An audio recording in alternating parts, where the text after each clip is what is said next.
Welcome to part 3 of We Are What We Hated. And this is with Larry, the contractor guy. And I want to say, hey, first of all, to you, how are you? I'm doing fine. How are you? You weren't supposed to ask that. I did a recording yesterday, in fact. That was the month that was, with Andy Colden and Eugenia Master-Story, who lives in Woodstock, New York. So that was pretty interesting. But what got back into the conversation was about Nazism. Even if I wanted to steer the conversation in that direction, it comes up. Now, you see, because Colden is kind of hip to what's going on, right? Mm-hmm. Yeah, I've heard him make some statements that showed me he's done some research and knows what he's talking about when it comes to that. Yeah, and she did as well. I mean, that was a cold interview for me because I really didn't know her mindset or anything, but we were talking about it and it just, popped in there, along with what's happening now in the supposed, well, I'll tell you what, I'll distill this down real quick and ask you a question, and I think that'll springboard us into what you're going to do. Okay. My assumption, and she alluded to this also, we didn't get into particulars. The feeling is that if this is supposed to be some kind of pan-Islamic uprising, which one, I believe it is, mm-hmm. Then two, I believe we've taken a very big step, a very big turn on the dial toward a sizable fight down the road. Oh yeah, I think we're being set up for the new Crusades. I think that, well, I know for a fact that the Muslim Brotherhood is part of what I would call international fascism. The Muslim Brotherhood was very much connected with the Nazis. In fact, one of its members, the Grand Mufti of Jerusalem, was probably an even bigger Jew hater than Hitler, if that's possible. And during World War II, he did broadcast in Berlin, pro-Nazi broadcast in Berlin. And he also was allowed to form up his own Waffen-SS unit. He was given a commission in the German army, I should say in the SS, Waffen-SS. And he went and recruited Muslims in Europe, I guess especially in Bosnia. And yes, the Muslim Brotherhood was started by a man named Hassan al-Banna, who was a dedicated Hitler advocate. I believe it was started in 1928 in Egypt. And I'm not really prepared to go into all the details about it, but I believe what they're trying to set up there is to create such a hotbed of radical Islam, which is not true Islam. In fact, it's heretical for anybody to do a suicide bombing and so forth. But don't let that bother you. They just go ahead and do it anyway because that's really what their goal is, to forward what I would call Islamic fascist ideas in the world. Well, let me hold you. You made a good point, and I think it bears out saying. And that is, you said it's against the rules, more or less. It is. Okay, but here we go. They're no different than we are with the Christians who think we should go to war over whatever they consider righteous or religious purposes. Exactly. So you see, yeah, I mean, it's the same. It's the same right, thing, and right. People are being led by the same entity into this. We've discussed how that the overall goal of the New World Order was to bring in world government through a series of 3 world wars. And the best way in the world that I can see for them to get a 3rd world war going is to get a conflict going in the Middle East that goes full-blown into World War III. Yeah, and I think you'll agree that right now the Muslims are having a honeymoon because of what they think they've won. Mm-hmm. But they have traitors in their midst, just like we have traitors in our midst. And you couldn't fool the people unless, one, you had traitors, and two, they were effective. Right. So they're thinking, hey, happy times are here again, or for the first time, or whatever. This is going to be Fat City. And they're going to support the ones who supposedly gave them that freedom, and then they're going to be taking down a radical Islamic road. and lied to, just like Christians here are lied to. And let's face it, too, the same thing with Jews. You have to have a radical group in there to go ahead and get everybody whipped up into a frenzy. Right.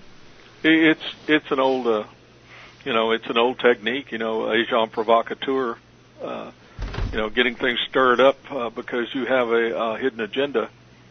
And the Muslim Brotherhood is very popular in Egypt right now. I mean, extremely. And they're very popular across the Middle East.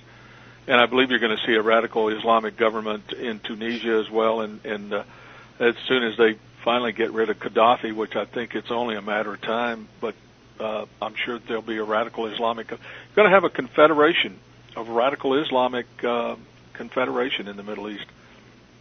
And obviously they're going to pump up a war with the Jews and Israel, and of course at some point in time the United States is going to get involved in there, and I think that may be the catalyst that finally drives this country down and finally crushes us on the rocks.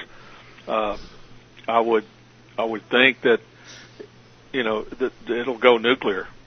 I mean, I hate to freak anybody out, but I mean, they're working on it. I mean, you know that Iran is going, even though they're Shiites and most of the people are Sunnis, but still the radicals there are working as hard as they can to get a nuke, and they may have one already. I think, right.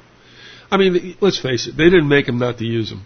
No. I mean, this goes back to the 40s, so why are we even thinking in those terms? But that's the way human beings are. So, yeah. If they figure they can use nukes, get rid of Israel and get rid of whoever else their enemies they want to get rid of, maybe us, probably us, and they think they can do it without wiping themselves out, they'll go for it. And some of them are so radical and so screwed up in the head that they don't even care if they blow the whole world up as long as they get rid of their enemies, take us down. That's kind of the philosophy. Not very well spoken, maybe not too erudite, but that's the way it looks to me. Yep, me too. And so we'll find out whether or not what's taking place right now. Well, I think it's an intelligence operation, just like the United States overthrew the Shah of Iran. Well, they overthrew Mossadegh, who had been elected by the people, when Mossadegh in Iran wanted to go ahead and nationalize the oil industry. Well, the CIA and the British intelligence were not too keen on that idea, because obviously they're protecting the interests of American and British oil companies. So they go in there and they overthrow Mossadegh and install the Shah of Iran, Reza Pahlavi, I believe is his name. And of course he went in there and he, with his secret police, the Savak, was extremely tough on the people, and of course they wanted to get rid of him. And for whatever reason, the CIA back in late 70s went in and installed Khomeini, and brought in radical Islamic, rule by the mullahs over there. And I think that was the beginning of what they were planning to do in the Middle East. I think it's it's just a Hegelian dialectic, pushing things forward. One other thing too, and I want to get you back on track, but sure, no problem. What was interesting was in 2003, and I may mention this, I might even have saved the legislation. The politicians put out a resolution that maybe it's time to get Iran straight about how they handle their women. I'm not kidding you.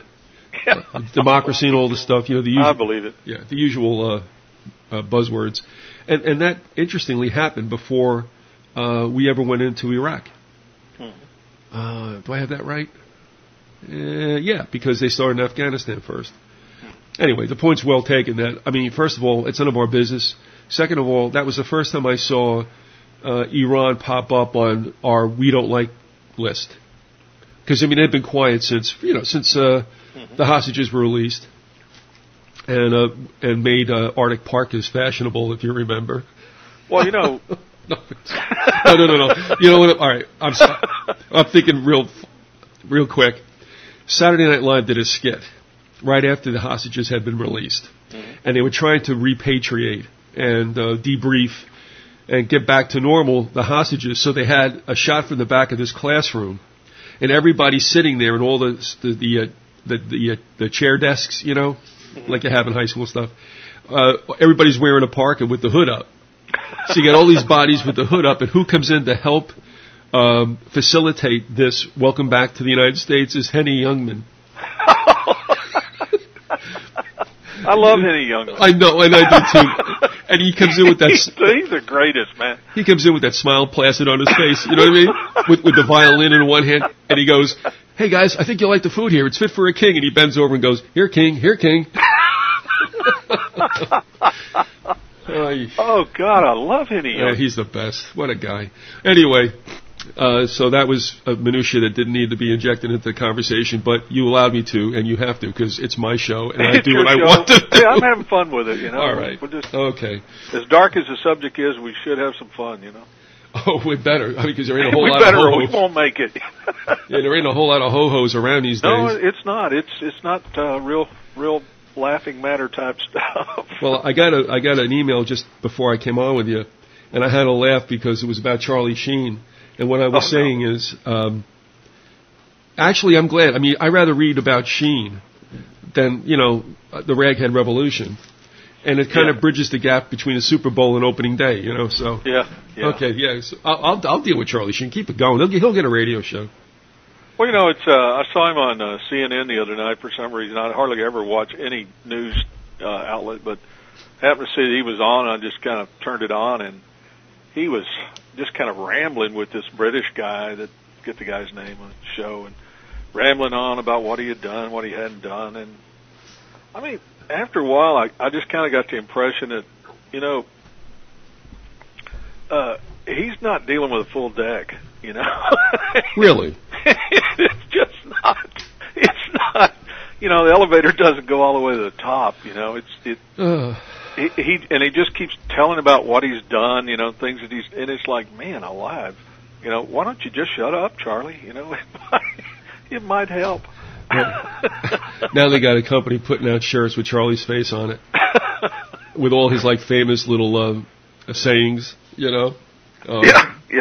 All right. So getting back to it, I just would say that the Muslim Brotherhood is kind of what I would call the traitorous aspect that's going to curry favor with the people, but eventually will be the means of their destruction.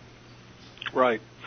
Well, they're part and parcel of the New World Order. They're the Islamic wing of it, and they've been there for a long, long time. Like I said, I mean, it dates back to the 20s and 30s when they first hooked up with Hitler and the Nazis, and they even made a deal with Hitler that during the time of Rommel, if Rommel ever took over in Egypt, that they would make sure that they would be a force to wipe out the British there.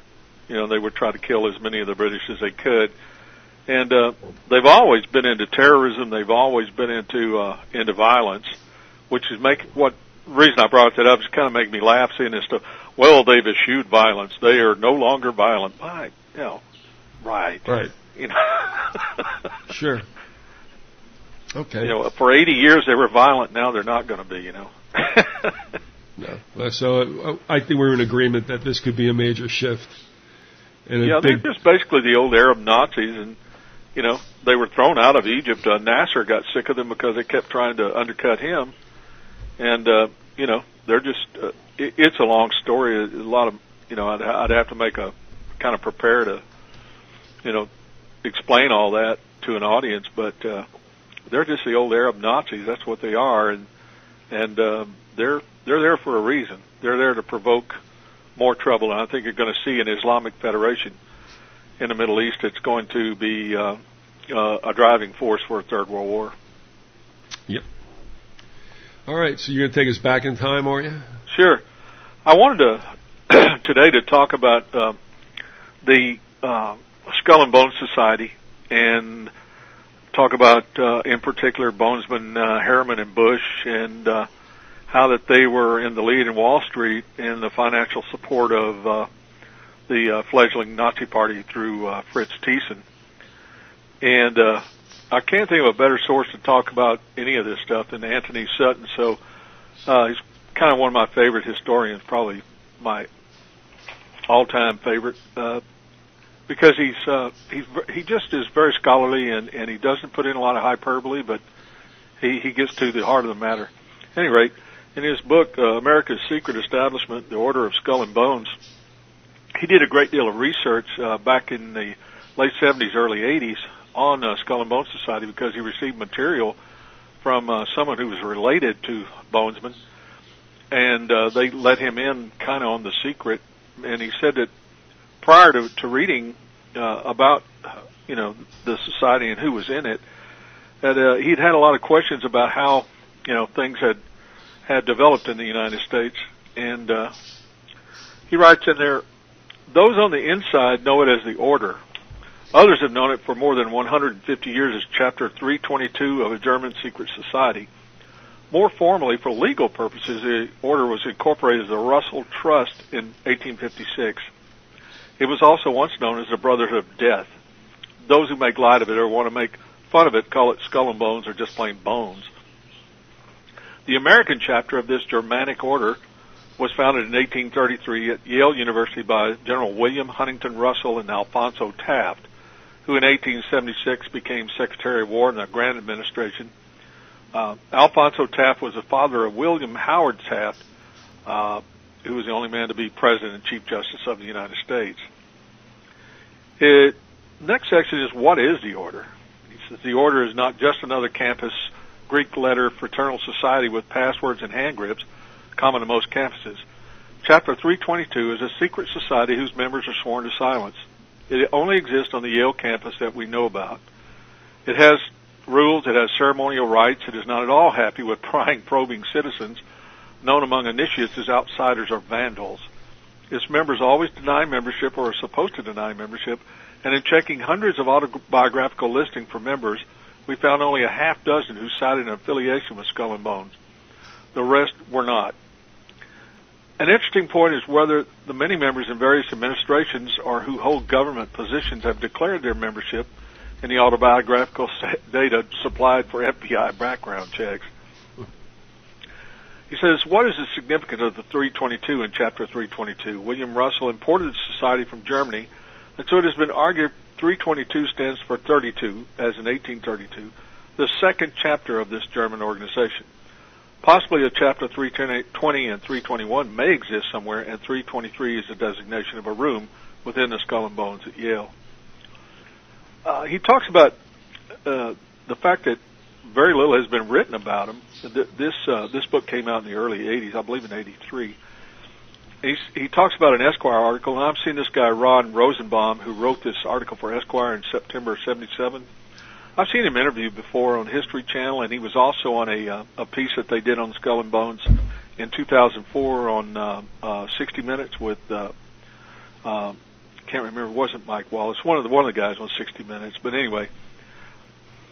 It says here, only one article is known to have been published within the last 100 years on the Order. Unfortunately, is a superficial, almost mocking review, and provides some enlightenment but little contribution to historical knowledge.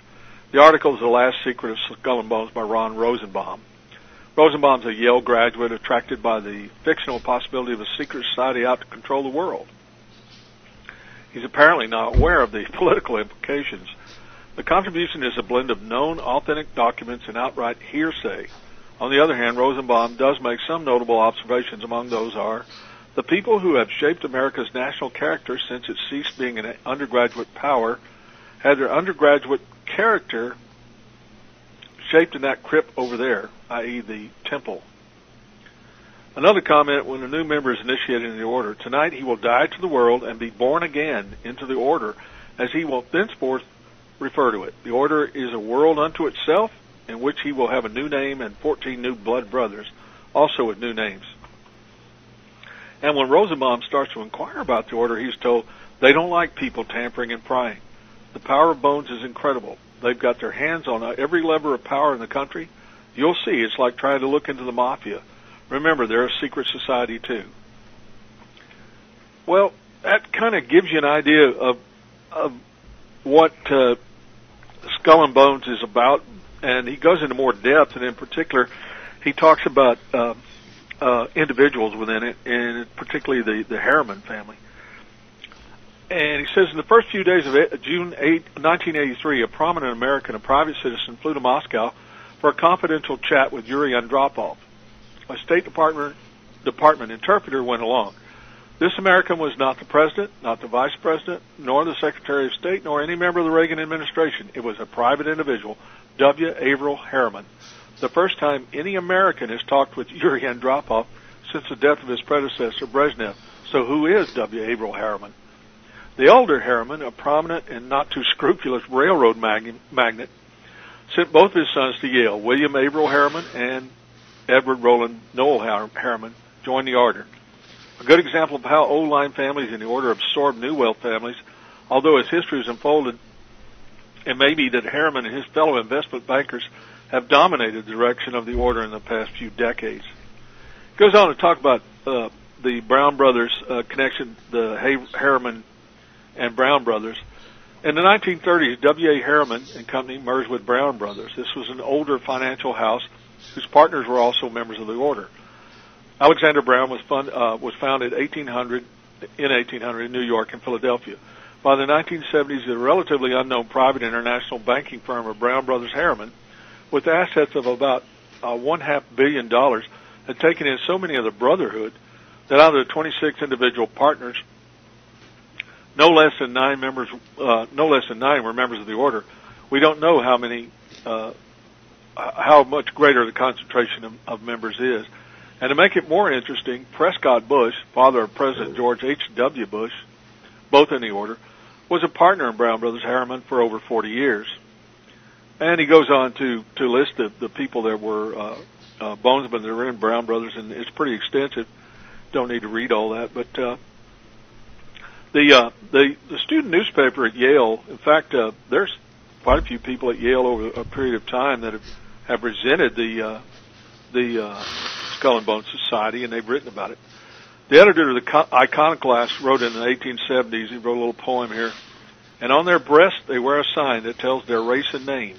It is the ghastly badge of death, and from this kingdom came the son of Satan, son of sin, the enemy of man. Sound like we weren't too happy with them there, and considered them to be something of a threat. He goes on to say, the activities of the order are directed toward changing our society, changing the world, to bring about a new world order. This will be a planned order with heavily restricted individual freedom, without constitutional protection, without national boundaries or cultural distinction. We deduce this objective by examining and summing up the actions of individual members. There's been a consistent pattern of activity over 100 years. Part of this activity has been in cooperation with the group, which is a British equivalent. Now, if, for example, we found that the dominant interest of members was raising ducks, if they wrote articles about ducks, bred ducks, sold ducks, formed duck studying councils, developed a philosophy of ducks, then it would be reasonable to conclude they had an objective concerning ducks. That's not mere random activity. A little humor there. Maybe very little.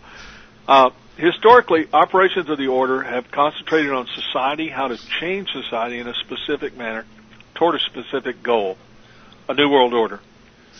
We know the elements of society that will have to be changed in order to bring about this new world order. We can then examine the order's actions in this context. And lastly, as far as this book, he says the state is absolute. This is one of their objectives. How can there exist a common objective when members are apparently acting in opposition to one another, which they do from time to time?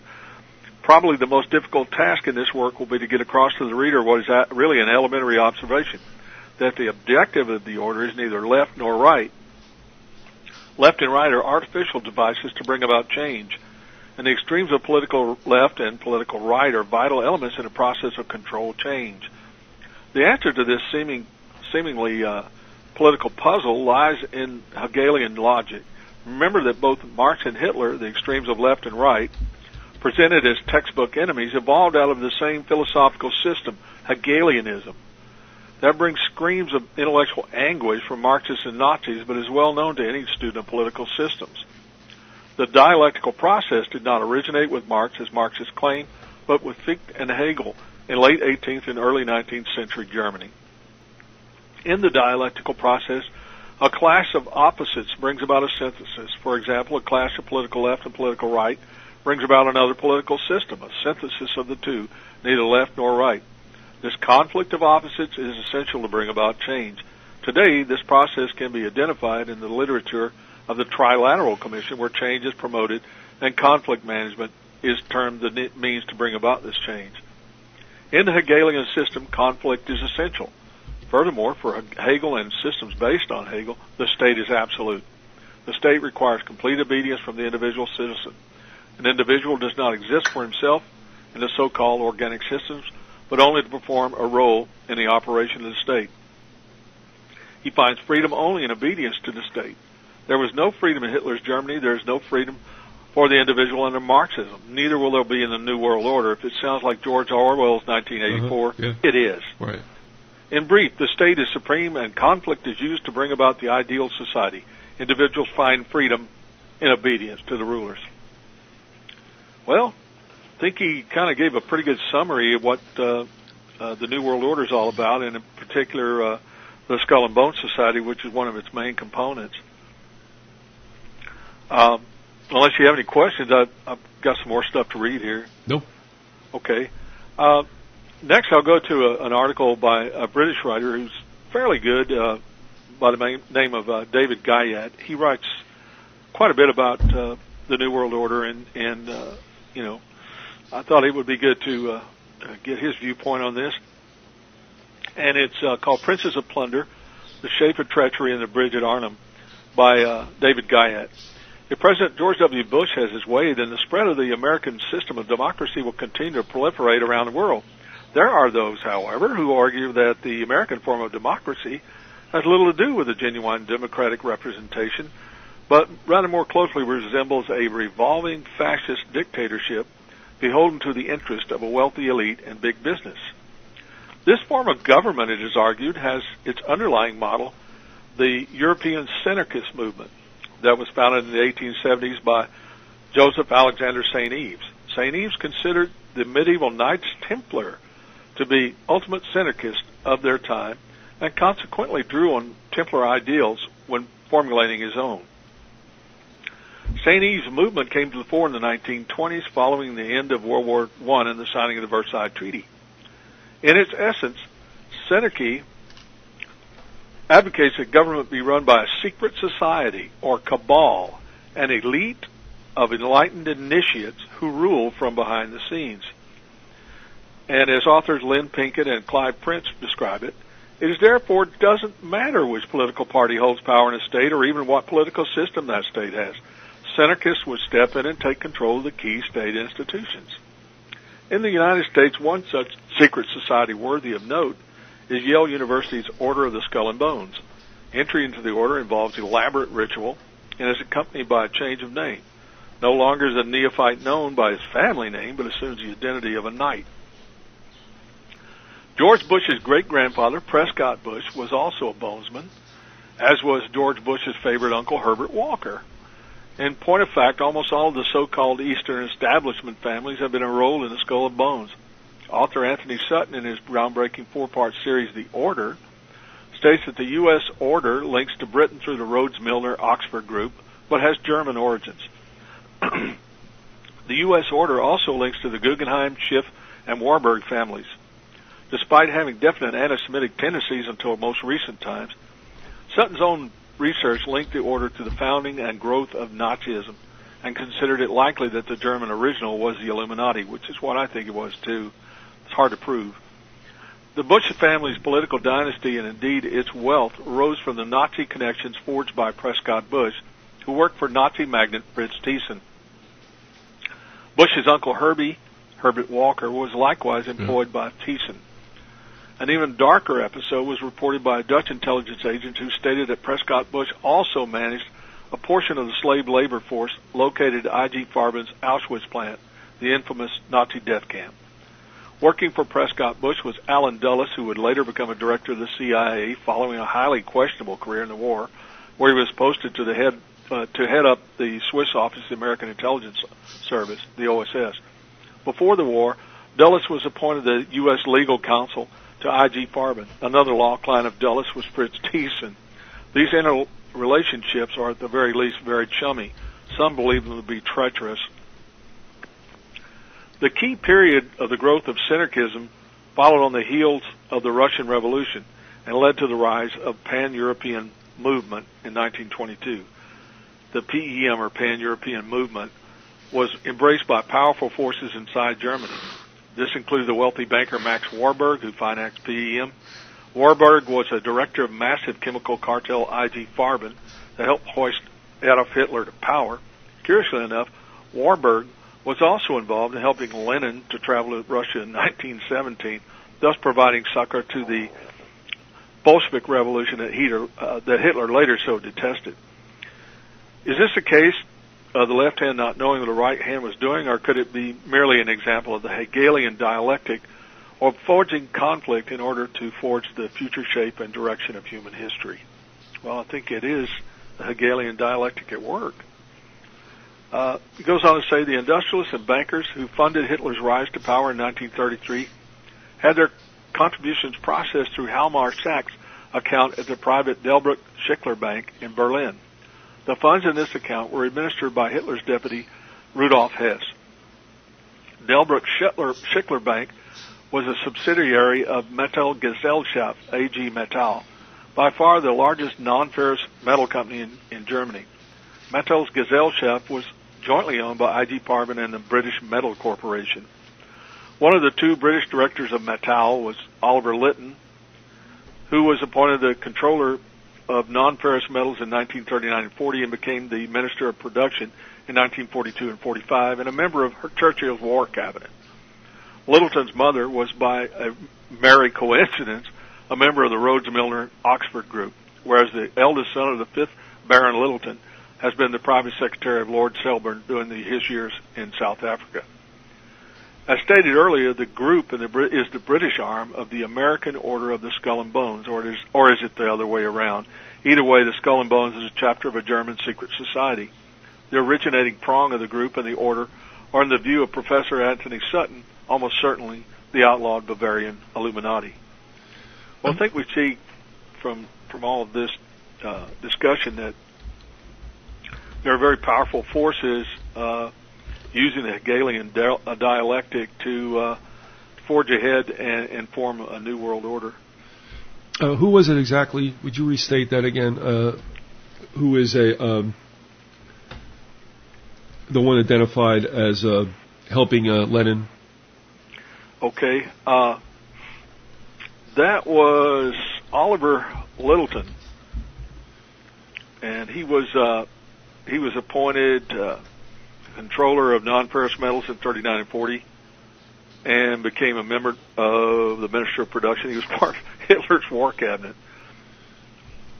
Okay, so all right, this is another reference you were making to the Hegelian dialectic. I mean, Hitler and the boys are supposed to hate Bolshevism and communism, and yet I'm sorry, that was actually Warburg who helped. Okay, all right. Yeah, I got it mixed up there. That's all right. There's so many names here. Well, that's why I was wondering. Warburg is the one that was tasked with abetting Lenin, right? Right. Well, I'm assuming he also helped Trotsky. Yeah, he may have. I'm not sure. I mean, all I know is that it seems odd that all these bankers, these high-powered bankers, seem to back both sides. I mean, they help the Nazis, they help the commies, you know. Well, I'm wondering, that was the, it's been a long time since I read that stuff, but supposedly Warburg was the individual then that gave the Bolsheviks $20 million. You know, Anthony Sutton's book, Wall Street and the Bolshevik Revolution, talks a lot about the financing of the Bolsheviks. And well, it's interesting because now Lenin was, I assume he was quartered in England or France prior to him being helped into the Soviet, the Soviet Union. Well, yeah, he was in 1917. The Germans brought him, I believe, through Finland.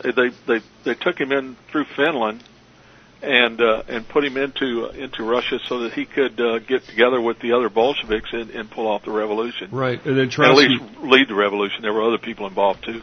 And Trotsky was brought in from, obviously he was brought Trotsky in from... stayed in the United States for a long time. Yeah, and he got New York City. And then he got caught, Mm-hmm. I guess, taking a Canadian steamer across Europe it came out of the United States. Canadian Navy, I think, caught him. Yeah. And both Wilson and the Prime Minister of England at the time said, let him go. Mm-hmm. And they let him go. This I find so interesting, too, and it is, you're right, it is, I believe, Wall Street and was it Wall Street and the Rise of Bolshevism? Do I have that right? Yeah, Wall Street and the Bolshevik Revolution. Okay, it was The Rise of Hitler is the other book. Yeah, all that stuff's online, too, for anybody listening. Yeah, reformed-theology.org has a bunch of the best any money can buy. No, the reason I'm saying that is it goes even beyond that with Sutton. Sutton says, okay, now they supposedly had humanitarian legations that went in, and they were too humanitarian. What did he identify out of something like 20-something people that went over? Like they had 3 doctors, the rest were like heads of an international harvester. Right. Damn. And of course, you remember me talking about the book Secret Agent by Bruce, what's his name? Okay. I can't remember it now. I will. Where he talks about being sent in by England. And I know this is getting off a little bit into the Bolshevik Revolution. Bruce Lockhart. Right. In Secret Agent said that he was there to find out, one, would the Bolsheviks hold after at least an original outing of the Mensheviks, the Tsars.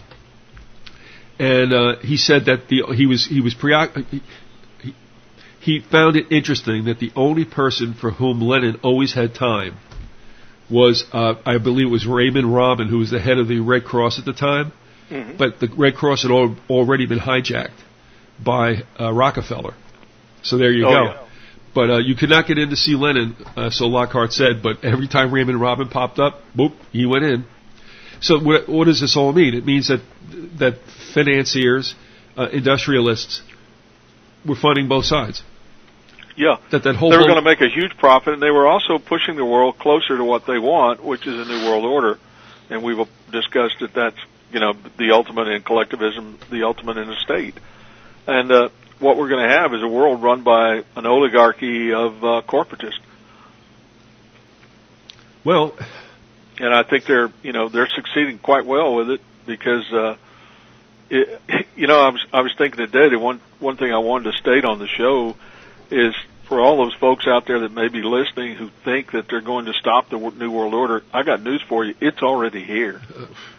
We're in the early stages of it, but the New World Order has triumphed. It's already here. And anybody who's saying that they've got it on the run is, seriously delusional as far as I'm concerned. No, don't say that. Buy my video. Yeah, you can buy those videos. But they're not going to do you much good. But here's what's interesting, as we see Germany and Russia, I think. And, going along with this Peacock book, The Ominous Parallels, and how a complete society was manipulated. But it was to do something outward. Russia never seems to have been driven to go outward.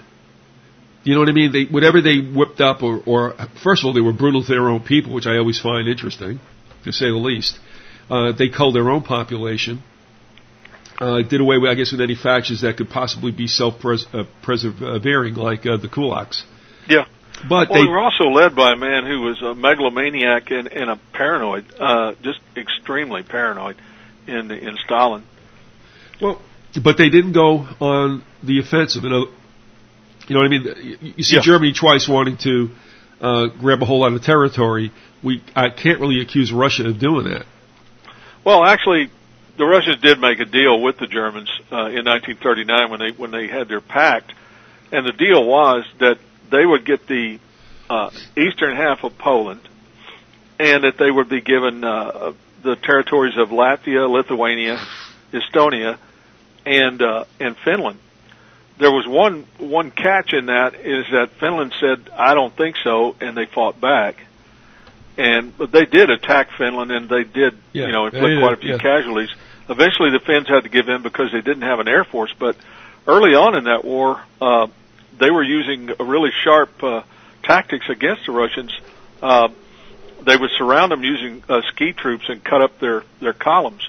They used very smart tactics, and they knew how to fight in their terrain, and they knew how to dress for it, and they had ski troops that were really good. and they gave the Russians hell. And finally, the only reason that the Russians won was because they used their air force against the Finnish towns. And of course, the Finns didn't want to see their population massacred in that way, and they had to give in. But when the war started for real with the Russians and the Germans, the Finns, the only people that would help the Finns out, and all the Finns wanted was their territory back. And they aligned themselves with the Third Reich, which they may regret now, but they did. And once they got their own territory back from the Russians, they told the Germans to kiss off, and they quit fighting, which made the Germans kind of angry. But, yeah, that's the only time I can think of that the Russians actually made the big push, outside of their own territory. You're right. It seems that what Nazism brought with itself is probably a greater meanness and hatred, because they got that country got mobilized to go ahead and strike out. Yeah, your point's well taken about Finland, but for the most part, the people really never really were worked up, I guess, for anything except defense. And I'm just wondering, what it is about Nazism that. What I'm saying is, as we're talking now, we're not saying we're being invested by, Russian brand of Bolshevism or communism, but we're saying that we're becoming more and more like a Nazi Germany, and we will be motivated once again to strike outward. So that's the linchpin there. Whereas the Russians, I think, I guess they just got sold on the idea of Mother Russia and protect it. That was the game plan. Don't get me wrong. If it had been the other way around, anybody would, anything that the elites want to do will get done, but it didn't seem to be Russia's role to become too offensive. All the years, during the Cold War years, the Russians' main idea was not so much to use their own troops and their own military, although at times they did repress revolutions, say in Hungary and other places in Czechoslovakia. But their general idea was to foment revolutions from within, using Marxist theory, and they would go in and they would arm revolutionaries within South America, Africa, and Asia, etc. And they never would directly confront the United States. It just didn't fit in their game plan. But they were aggressive in trying to bring the world to communism. They wanted to, and that's how they did it, though, was through sponsoring revolutions within a different country. Okay. No, I'm just thinking about the difference between the two. Yeah. And why we seem to be have become and are becoming prepared to assume that whole philosophy. Right. Because how did you get the United States people worked up for 2 world wars, being afraid of the terrible Hun? I say this all the time. The Hun couldn't cross the channel. How in the heck did they get Americans to believe that the Hun was going to come across the Atlantic Ocean? It's like, come on. So, I'm glad you brought that up, because I got a quote here that you and I have talked about before from Dorothy Thompson, who was a noted American journalist. And she wrote about the plans of the Third Reich to put together a union of states and economies. And she wrote this in a New York Herald Tribune, May 31st, 1940. The Germans have a clear plan of what they intend to do in case of victory. I believe that I know the essential details of that plan. I've heard it enough times from a sufficient number of important Germans to credit its authenticity.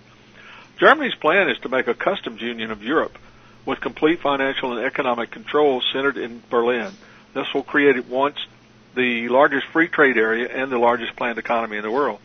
In Western Europe alone, there will be an economic unity of 400 million persons. To these will be added the resources of the British, French, Dutch, and Belgian empires. These will be pooled in the name of Europa Germanica. The Germans count upon political power following economic power, and not vice versa. Territorial changes do not concern them, because there will be no France or England except as language groups.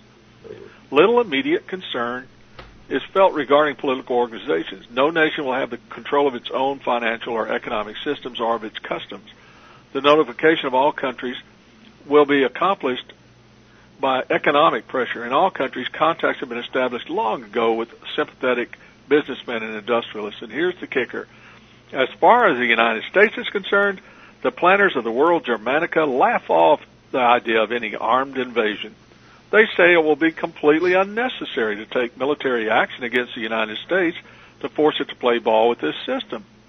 Here, as in every other country, they have established relations with numerous industry and commercial organizations to whom they will offer advantages in cooperation with Germany.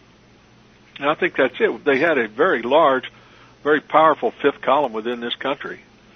And, of course, Prescott Bush and the Harrimans and Brown Brothers Harriman Union Banking Corporation was part and parcel of that, one of the most important elements. Well, part of the Lusitania talked about supposed German provocateurs that were over here prior to World War I. Mm-hmm. And then William Ramsey brings up the fact that who was also involved in this whole game of spy versus spy versus spy, but Aleister Crowley, who knew George Viereck, and Viereck was a leading German personage in New York City prior to World War I. Mm-hmm. And it's funny, too, because also beating around the country at that time was this fear. Actually, it was a fear of communism, but it was... but what I found interesting was that a lot of people were buying into communism in the United States because of the supposed egalitarian element to it, which is, of course, baloney. Mm-hmm. So you had all this stuff going on. So you had the communist thing happening, the Red Scare, and then you had the whole, German thing going on. Originally, it looked like in World War I, Germany made it very clear they didn't want anything to do with us.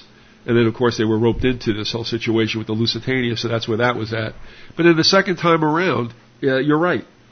As that one book states, was it John Carlson's, Undercover.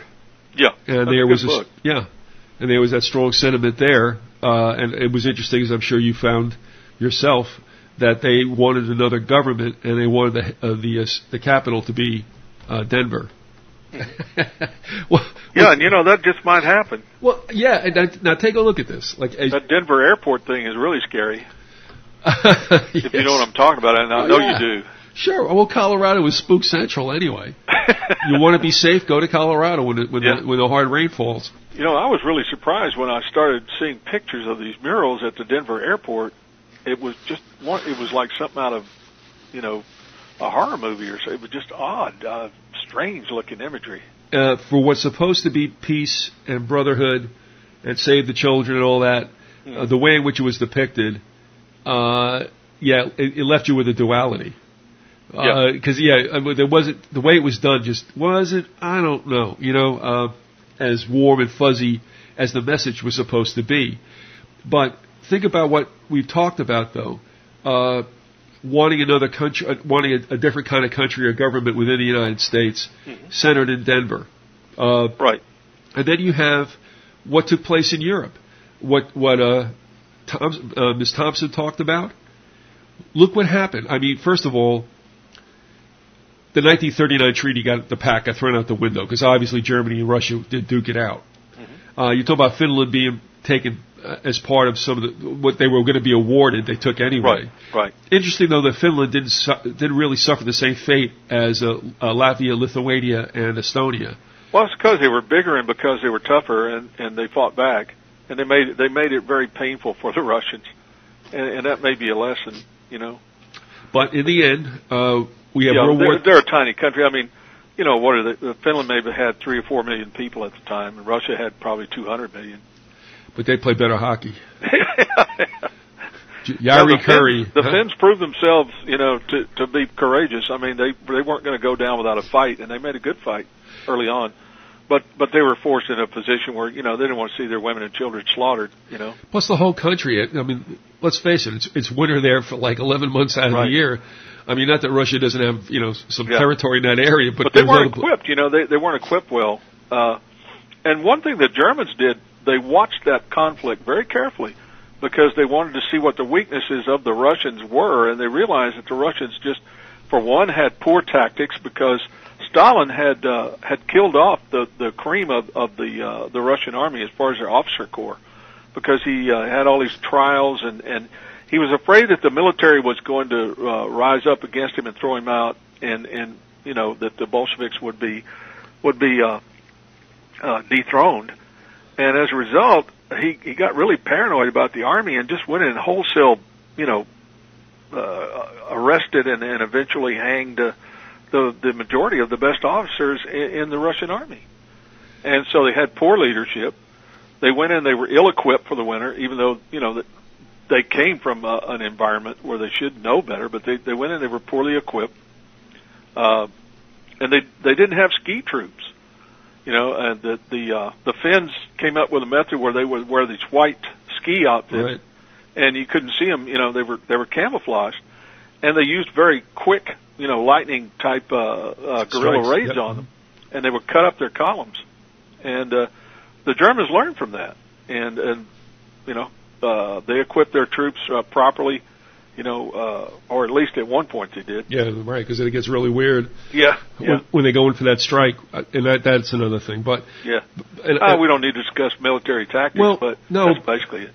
But I'm trying to nail down an idea that was brought out in Thompson's article or writings. It is Thompson, right? Right. Yeah, Dorothy Thompson. Right. But what happened was exactly what she said it would happen. Yeah. But not the way it would happen. Well, I mean, you take a look at it, right? Okay, World War II's over. What's the big deal? Germany gets rent, in two. Russia grabs a whole bunch of stuff. And then we play the stalemate for, 2-3 decades. And then all of a sudden, wall comes down, Germany's unified, and here we have, though it's coming with fits and starts, we have, not the European Germanica or whatever, but we have the European Union, and whose economy is like the 700-pound gorilla. Well, it is Europa Germanica. To a certain extent, yes. In effect, and they knew that, and they had been planning on that for an awful long time, Biz. I mean, they had planned all this out. Whenever they knew that they were going to lose the war, they had planned out what they were going to do to come back. They never gave up. The heavyweights within the Nazi Party never gave up. Well, you hear the whole thing, and they sold it to us also as the Soviet Union has crumbled. Give me a break. Yeah, sure it has. And Ronnie goes up and does his famous acting job, tear down this wall, right, Ronnie? Oh, yeah. So what happens is the trilads go over and tell Gorby, hey, guess what? It's time to downsize. Yeah. And they tell Germany time to unify. And, I mean, I could not believe how quickly that happened. And when Renaissance Landscaper and I were talking about it, he's half German, half Italian. Mm-hmm. And the way he was going on, I'm going, so what are you telling me then? I said, do you think that you should leave Germany ununified because are they necessarily disposed to be warlike? And Renaissance Landscaper, who was, he's like Thomas Jefferson of landscapers, you know what I mean? Yeah. I couldn't believe it. He goes, yeah, they are. I mean, here he is, half German and such, on his mother's side, but I couldn't believe he just went flat out said they should not be unified.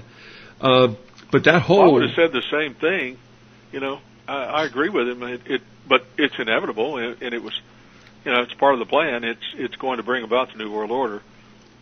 Well, and so that has to be. What do you think about this then? We've always talked about the way things really are. What runs the world is business. Mm-hmm. Not democracy or freedom or any of this other stuff. Right. It's business. Well, you take a look at Germany today. They don't really have to rule with a military, and I don't think militarily they're all that impacting. Well, they're working on that. The European Union, they are working on a European Union army, and that if they pool their forces, that they will have military. They will have a considerable military might because they will have the armed forces of England and France, and of course Germany is pretty good at military maneuvering, and they'll have nuclear weapons because England and France already have them, and they're equipped to use them. So I mean, it wouldn't take that much for the European Union to be a military power almost overnight. Oh, no, the military, that the Union would be, yes. Germany in particular, no. But they don't have to be. If they're viable economically, what it's all going to come down to is nothing but business. I mean, when you take a look at what the Club of Rome portrayed in that one map, if you remember, they had 10 regions, which I think now are the unions. Adjustments here and there, but it's all about business. So it'll be an oligarchy of of ultra capitalism, both financial and industrial. And that's what's going to be running the world, along with, I believe, what I call the beast system is what the New World Order is, and it'll have its emperor. It'll be a revived Roman Empire in the European Union. It'll have its emperor, and it'll have its pope, i.e., false prophet. I mean, it'll be political, economic, and religious. That's after the dust settles. Yeah. From the big that'll be the new boss. Well, same as the old boss, just different form. And with the United States, what I think the script is that once again, we're going to go abroad and get into it. This time it's going to backfire on us, and so we're going to get hosed on the Eurasian continent, and we're going to be left more or less bereft of any kind of defense. And then things are going to happen here as well. Not necessarily lobbing in some ICBMs or whatever, but I do believe you'll see nuclear detonations in certain cities, and a lot of this stuff is going to happen from within. Who knows? It's an unpleasant thing. You look at this. There was a couple of books written by neo-Nazis, The Serpent's Walk, and there's another one that the guy wrote. William Pierce, he's dead now, but he was a very intelligent, very dedicated Nazi, and used to be a professor of physics at Oregon State. The guy's not a dummy, or wasn't a dummy. And he was working with the Nazis in Germany and, of course, all over the world. It's a worldwide thing. At any rate, in one of his books, or one of the books published by the National Alliance, I believe it was Serpent's Walk, the way that the United States is taken over is by biological and nuclear terrorism, which is fomented by them. The stuff is brought in by them, and they let off nuclear bombs, and they start with biological terrorism within the cities, and eventually, of course, everything breaks down. Martial law takes over, and they're at the top. They're the people administering the martial law. They're the people that take over because they're revolutionaries. They're dedicated to it. They know what's going down, and they put it together and take over. Well, and I think one thing about Pierce that really is really frightening about that guy is he had knowledge beforehand of what was going to happen with 9/11. He did a radio broadcast, a shortwave radio broadcast, I believe, in '98. And in this broadcast, he talked about if you live in New York City, you better get yourself a hard hat if you work downtown. If you work in one of these high rises, you better be afraid because Osama bin Laden is coming. Now, how did he know that? He said bin Laden? Yeah, he said Osama bin Laden is coming. And he started talking about all the hatred against America and because the Jews run America, and so forth and so on. But the guy had knowledge. It seems, it may have just been a hunch on his part, but I don't think so. Because I don't remember anybody talking about Osama bin Laden back in '98 other than, he had the Mujahideen, he was involved with that, earlier on with the Russians in Afghanistan. He was known about to an extent, but he's saying that the guy was coming. And he was talking about New York City specifically. I'll have to pull that quote out sometime. It shouldn't be too hard to find it. And it was I read it in an article by a guy who was talking about the connections of the Nazis, neo-Nazism to 9/11. These people have their finger in a lot of pies, and they're very dangerous. Just as an aside, you made me think of something, but in the book City in the Sky, which is about the World Trade Center, it has an image of an ad placed in the New York Times March 2nd, 1968, and it shows the two towers and a plane coming in from the right about to strike one of the towers. Yeah. Have you ever seen that one? Yeah, there was a series of things that you had one time on your website where you had different photographs and posters and things of that nature and ads, all of which were showing like a foreshadowing of 9/11. I believe it's your website. You didn't see this one because I hadn't seen it. Okay. But there were others there. This is from a party that did not want the towers to be built. A lot of people didn't want the towers to be built. I would say most didn't. Yeah. But that was the force of David Rockefeller, backed by his governor brother, then Governor Nelson Rockefeller. It's funny how whenever they want something done, it gets done. Well, they kind of allude to it in this book, excerpts of which I've also seen in the transcripts of two documentaries that were run on PBS. One was called, I believe, City in the Sky, after this, and the other one was Center of the World. Mm-hmm. If I got that right. Or Why the Towers Fell was the other one. But they talked about what happened in those days, and there was no two ways about it. They ran the show, and as the one reporter said, I don't know if it was this fella, one of these two, James Glantz, it might have been him, he was involved in one of the documentaries. He said, but there was a group of people who got what they wanted done. And that's what happened. That's how they got it done. But that Pierce would know that. I remember Pierce when he was doing the broadcast. I listened a little bit, probably within a year of his death. What I had to laugh, though, was that he would get so wrought up when he would talk about Bush, and he would go, that feckless, smirking nincompoop. Sounded like Dan Aykroyd, And I just bust out laughing. I mean, that's a whole scary he had thing. the National Alliance had a show here on Austin Access Television. There was no local guy doing it, but they had a show and it had Pierce on there, and it just blew me away. I mean, it was outright Third Reich Nazi propaganda. In fact, some of the posters that they would show during the show, they would have these little, montage things, and they would show these different posters, and a lot of them I recognized from doing research on the Nazis. They date back to the Third Reich, and they would have, white man, this is what you're fighting for, and have a beautiful young blonde German woman with a small baby, and it was just like white man, and it was like, oh yeah, this ain't Nazi stuff at all, Well, and there was just tons of this stuff where they, were just promoting the National Socialist agenda, the Nazi agenda right there. And I was just shocked, that they would come out and, be on Access Television in a relatively large city like this. It was pretty bizarre.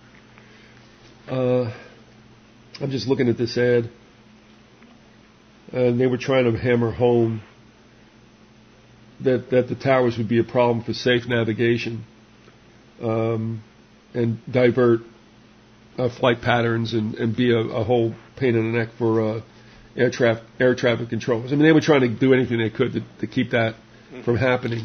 But to get back to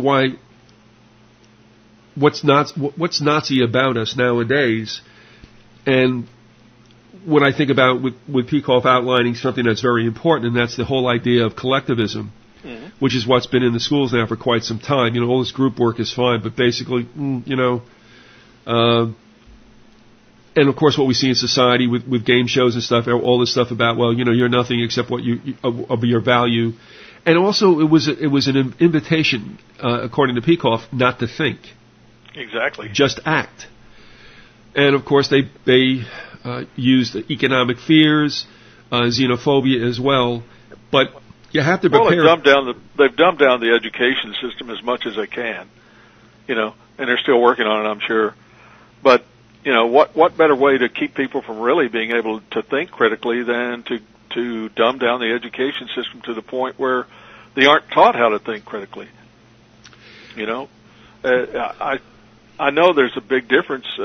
Not that I had a tremendously great education as a young person, but I see a difference in what kids are learning now and what they learned during my era.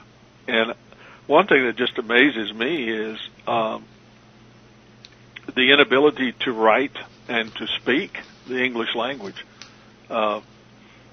I'm just amazed at how poorly people communicate, and I read a lot of emails in the course of business, and a lot of people just, they can't communicate very well at all. I tell you what. It's not that they're dumb, it's just they haven't been taught. No, they're dumb. Hey, We have one not been taught and one dumb. Well, if you ever look, maybe both. I don't know. I mean, whenever you go to read an article online and there's a section for comments, mm-hmm. I mean, I would have to say 90% of the time, well, 90% of the time it's the spelling is really bad. I'd say 70% of the time, the people who state stuff are absolutely idiots. I mean, I won't go into all that. But anyway, that's where you find out where America's at. When you look at the people who consider themselves educated, informed perhaps, erudite, urbane enough, whatever you want to call it, to comment, and you look at this stuff and it's like, oh man, are we in trouble? Yeah, they can't write a simple declarative sentence. I mean, they can't punctuate, they can't spell.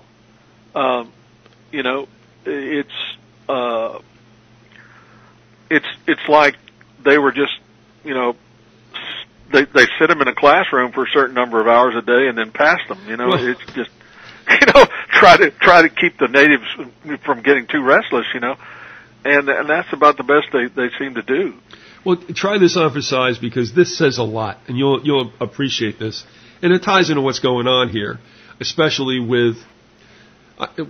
Look, we know what's happening in this country, but Republican registered voters and Democrat registered voters aren't getting it.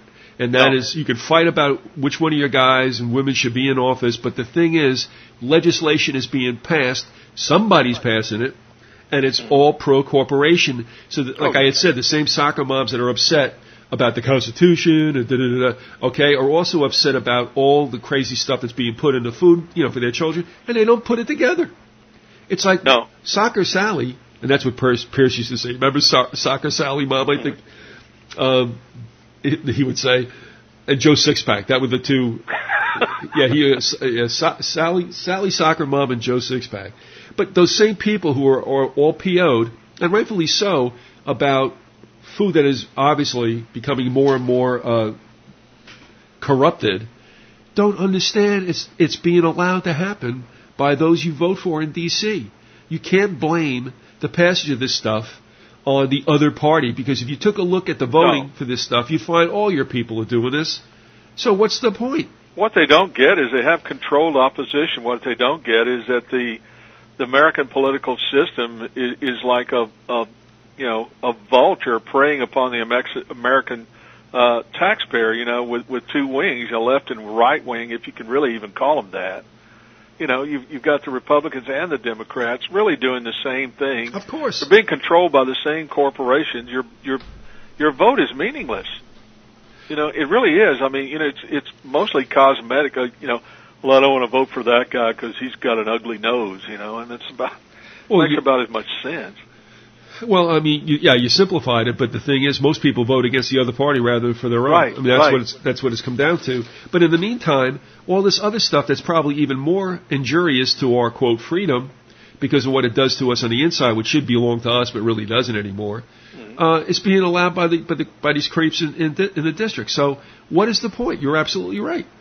But long ago, the powers that be within the elites, and I'll just use the term elites, they discovered that they could control the American government and could control American society if they controlled the media. So they started buying up the media in the late 1800s, and they bought up the majority of the newspapers way back then, and eventually they've bought up the radio and television stations and our networks as well. So I mean, you really don't get news on mainstream news that tells you anything that they don't want you to hear, and by that I mean the elites. And everything is colored by the way they want the public to see it. Well, I'm not making a bigger deal out of this, but I've said this before.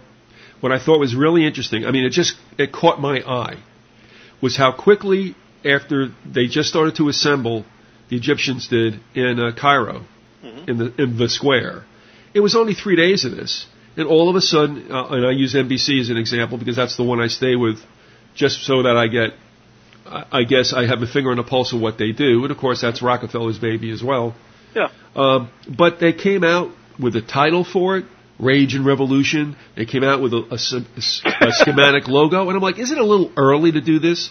bang, they were ready to go. And Oh, yeah. they're still running that now. So I just thought to myself, yeah, man, this is a wag the dog script without a doubt.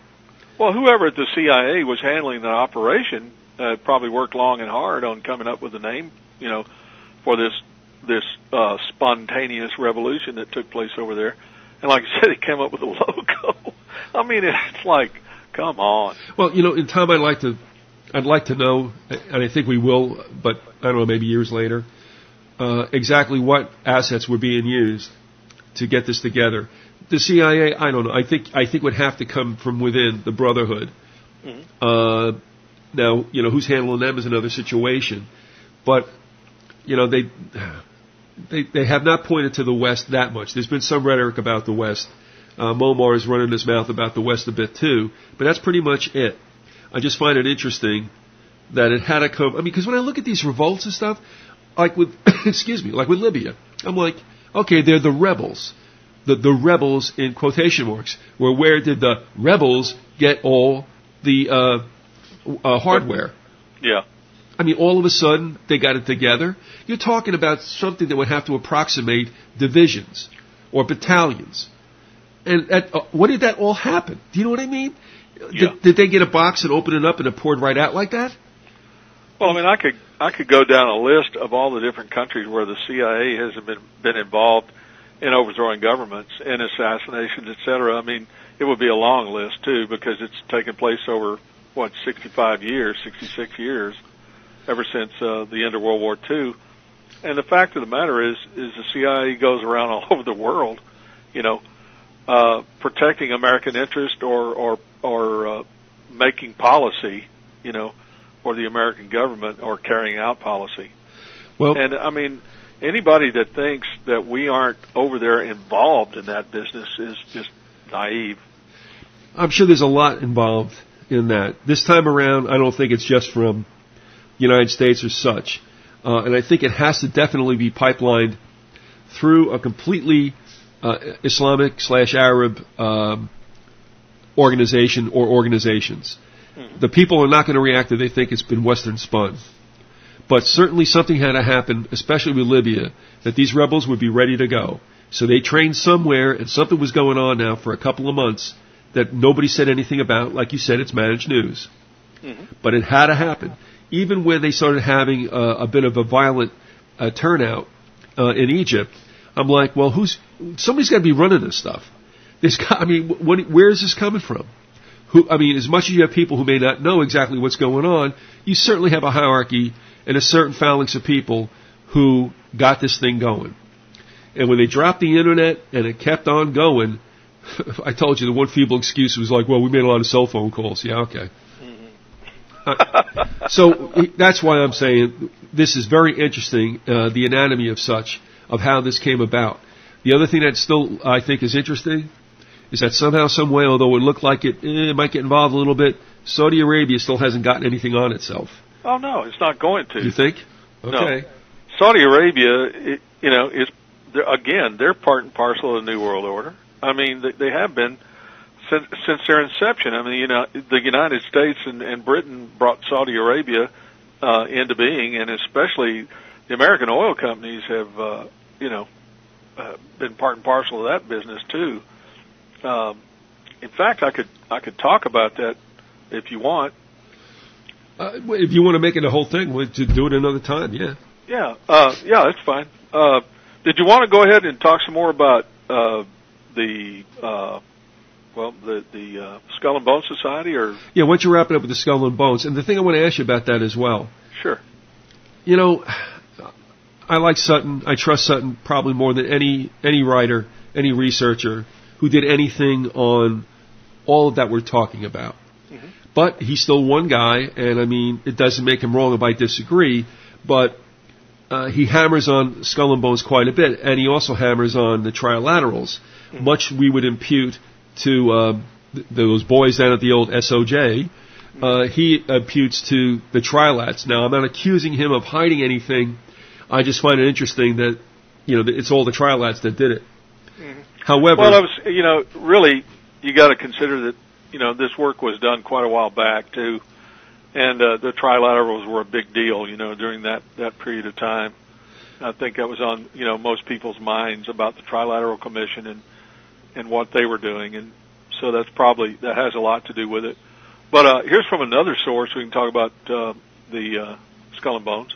Oh no, I'm not saying, I'm not cutting that down whatsoever. Mm-hmm. I'm just wondering, in the whole scheme of things today, if Skull and Bones and, quote, the Eastern establishment has more or less just been morphed or absorbed into something else. Because even during the Vietnam days, and I think it's written about by Woodward, whoever put out that one book. What was it called? Oh, help me out here. The one in which Kissinger is quoted as saying that soldiers are dumb pawns.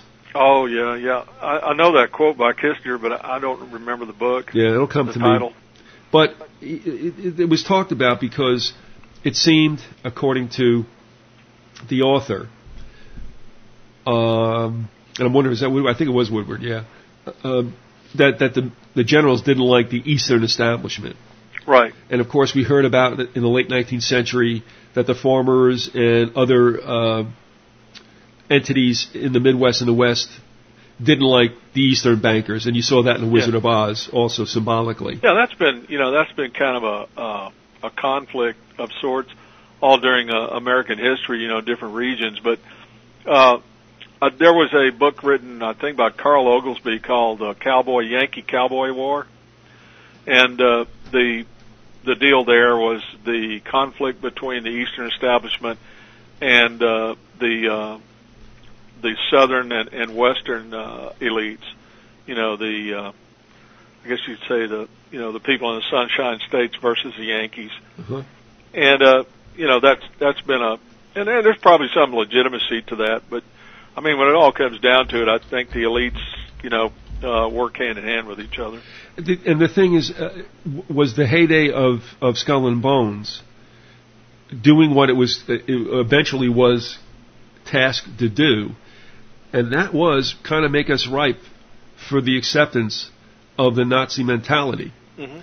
Because there is a connection there with some sympathizers with Germany, Bush and Harriman and others. And, that seems at that time it was a very ethnic thing, and I just find I look at Bones now, and you look at some of the membership, mm-hmm. and I mean, there's blacks in it now, and I don't even know if there's women in it now, I'm not sure. Yeah, I think there are. Yeah, so it's like, it doesn't seem to be such an odious thing as it used to be. Well, I think it's still odious, it's just that, they're being more inclusive, and they're bringing in people, from groups, that were not involved before. I think it just, got a wider sweep, kind of in keeping with, the political correctness that is so important, that seemingly in America today. Well, and again, this is just my feeling, and I'll, do what you will. Okay. Well, I'm wondering if Skull and Bones facilitated what we're living with right now, mm-hmm. and that responsibility that they had has more or less passed away because they got the job done. I mean, heck, you're looking at possible third Bush becoming a president. Yeah, we were talking about Jeb Bush recently. I don't remember if we were on the air when we were talking about it, but, I'm starting to think people are just going to forget that they were PO'd at George Bush, George W. Bush, and we may have a third Bush in office, which would mean that we have, we've got a third Nazi that will be president of the United States. The way I'm looking at it. I'll tell you right now, from what I pick up, because Victor Thorne was saying, oh, my goodness, you kidding me? They don't want another Bush back. I'm like, Victor, it's not the way we look at it. It's the way that the people are being prepared to think about it. And if you hear Rush and these other right-wingers and such, what's creeping back into well, there's no discussion. They just tell you what the hell to think. And that is regarding Ronnie Reagan so fondly, and making him sound like he should have his face on Rushmore, and then also the last departed Bush all of a sudden doesn't look too bad, and well, he did this. So I think they're preparing the votership to swing possibly to accept another Bush. I think that they would open the arms. I mean, look, a lot of people were willing to take back Nixon years after the whole thing went down. That was interesting. So if you can consider that being a possibility, well then how much crazier is it for the Republican votership and all those other groups, whether it's if the Tea Party would embrace him, or No Label Party would embrace him. Hey man, you could have Jeb back in a week. Yeah, I don't see it outside the realm of possibility that he could win the Republican nomination and become president. Sarah Palin, I don't know how strong she would be as a candidate. I know that, outside of her obvious, good looks, she really doesn't offer a whole lot as far as being a foreign policy expert and et cetera. She may just be considered too weak by certain elements, the Republican Party. But whoever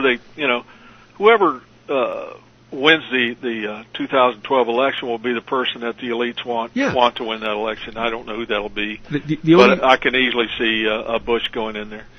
There's a lot of talk. He says no, he's not going to. And there was a spate of magazines and such. They came out with Run Jeb Run, and somebody says, well, he may come out this time just to see what it's like. And I'm like, look, if this guy comes out, he's not going to come out to lose. No, that takes a lot of money. Absolutely not. Right. And it's like, no, if this guy's going to do it, he's going to do it. Whenever he throws his hat in, if he does, and I believe he will, he's going to win. It's not going to be any, testing the waters out and waiting another 4 years. I don't believe that at all. But here's the one thing I thought was kind of sick. Honestly, when you were talking about Sarah Palin, okay, but check this out, man. I mean, George Bush was an embarrassment. Sarah Palin is an embarrassment. Obama is an embarrassment. Obama didn't do anything. I mean, not that he has to, but take a look at his political career. Kind of short on the resume before he pops into the Oval Office. I really think that Obama probably has some very heavy connections to intelligence and heavy connections to New World Order figures to have been able to have moved up the ladder as fast as he did. Of course. You get selected, you get coronated, whatever. I think maybe I think that this whole thing with the Muslim Brotherhood, I think they're going to start raising serious hell by the year 2012 to really get a big mess going on over there in the Middle East, and a lot of anti-Americanism and a lot of anti-Israel sentiment whipped up even farther than it is right now. And there's a possibility. I think it would be. It may have been done this way on purpose. But look at it this way: who's going to get blamed for that? It's going to be Obama, because people are going to go, well, Obama didn't do anything while those Muslim Brotherhood guys were taking over. He didn't do anything to stop them. Well, he didn't help Mubarak. Because plus they're going to go, well, Obama, he's a Muslim. They're going to go through that whole Muslim thing again, and and of course he's black, and that's not going to help him with the right wing. Well, and I think he's just kind of the perfect foil. That may be the reason why he won. Well, there you go. But what I was talking about Thorne was would he leave and become known as a Jimmy Carter Democrat, or is he going to stick around and become known as an FDR Democrat? Because that was all the rhetoric, and I understood it quite rightly, that he would be in a situation where and we're not out of this, by the way, where all of a sudden you had to create jobs by bringing back the WPA and the CCC. Oh yeah. But my point, as far as being kind of like in the Mad Magazine view of this, is that you got a dummy in George Bush, you got a guy that looks like, I don't know, that he just got picked off the street and thrown in there in Obama, but you break the color line. So what's next? Another cement head, who's a white woman. Yeah. And I'm like, can you imagine that? Can you imagine actually having to deal with her? Oh man. If she comes on and says, "How do you like your freedom?" one more time. Freedom, yeah. I know, it's like she's a waitress in Fargo. Damn. Oh, jeez. It's true, man. It is. You're ordering coffee and here she shows up. Yeah, I mean, you live in Alaska and you're not Scandinavian, so don't sound like a Scandinavian in North Dakota. Oh, yeah, sure. Yeah, how do you like your freedom now? Oh, I know, this is getting out of hand, I know. What did she say? Something about, she made some crack about, what was it, with milk? Yeah. Oh, and I forgot. And the one about Russia was just, I can look at Russia across, oh my God. Well, that makes you an internationalist, I can look across the street at a law firm, That'd make you a lawyer. Make me a lawyer, I mean, I know. So anyway. Oh my God, when she said that, I was like, oh my, this woman is not only, she's a bimbo, I swear to God. Well, I mean, how sick is it, though, that Rush can get on the air and without vomiting profusely, talk about Sarah Palin like she's some kind of, strategist. I think he's got a thing for her, man. Well, but the way he talks about her, he gets all fired up to the point of, sexual excitement. Well, I don't think it would happen. He probably gets that a lot from other things than Palin. Oh, my God. But, I mean, no, he does it, Beck does it. They're all talking about Palin like she's some kind of, Ronnie come back in a skirt. And I'm like, how can these listeners to that show, no matter how pitched they are, how much they support the Republican Party and hate everything else, how can you sit there and absolutely say, yeah? Well, to be honest with you, you used a comparison with Reagan. I'm not a big Reagan fan. In fact, I really seriously dislike the guy. And I'm really sick and tired of hearing about what a great president he was. I mean, the big sleep. I mean, he was nothing more than George Bush was running the country during that time. I mean, they tried to eliminate Reagan with the assassination. You're never going to convince me that Hinckley, wasn't a mind-controlled assassin.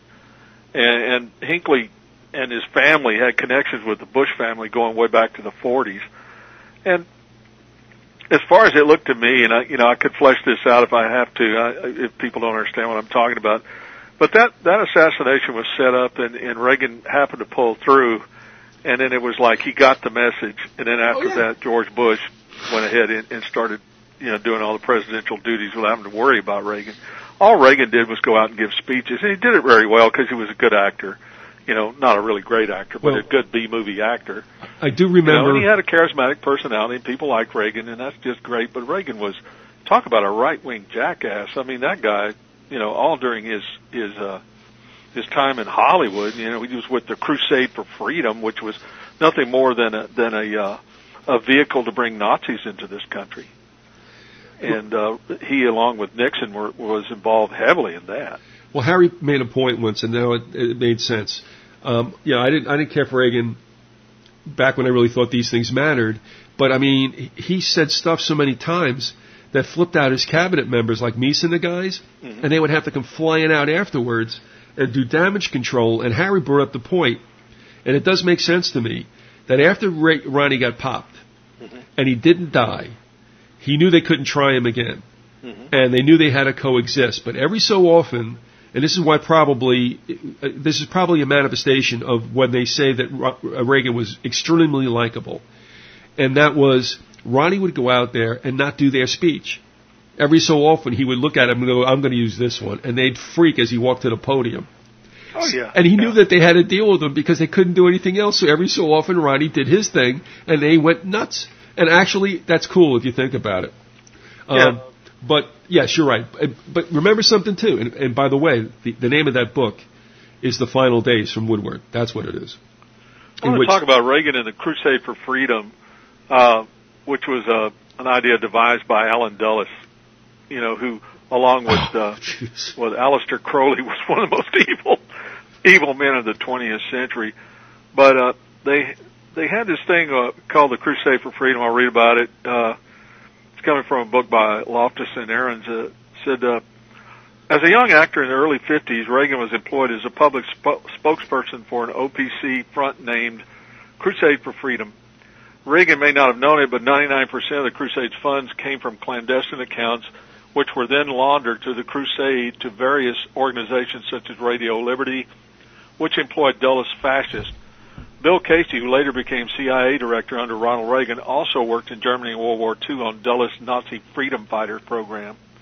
When he returned to New York, Casey headed up another OPC front, the International Rescue Committee, which sponsored the immigration of these fascists into the United States. Casey's committee replaced the International Red Cross as a sponsor for Dulles recruits. Confidential interviews, former members of the OPC, former members of the British Foreign and Commonwealth Office.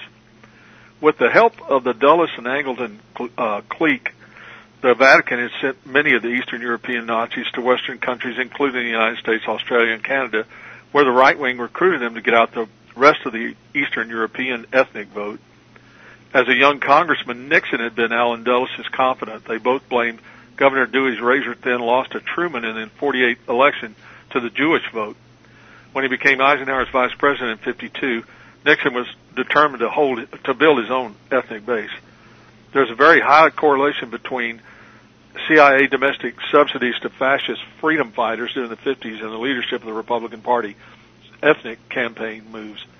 The motive for the under-the-table financing was clear. Nixon used Nazis to offset the Jewish vote for the Democrats.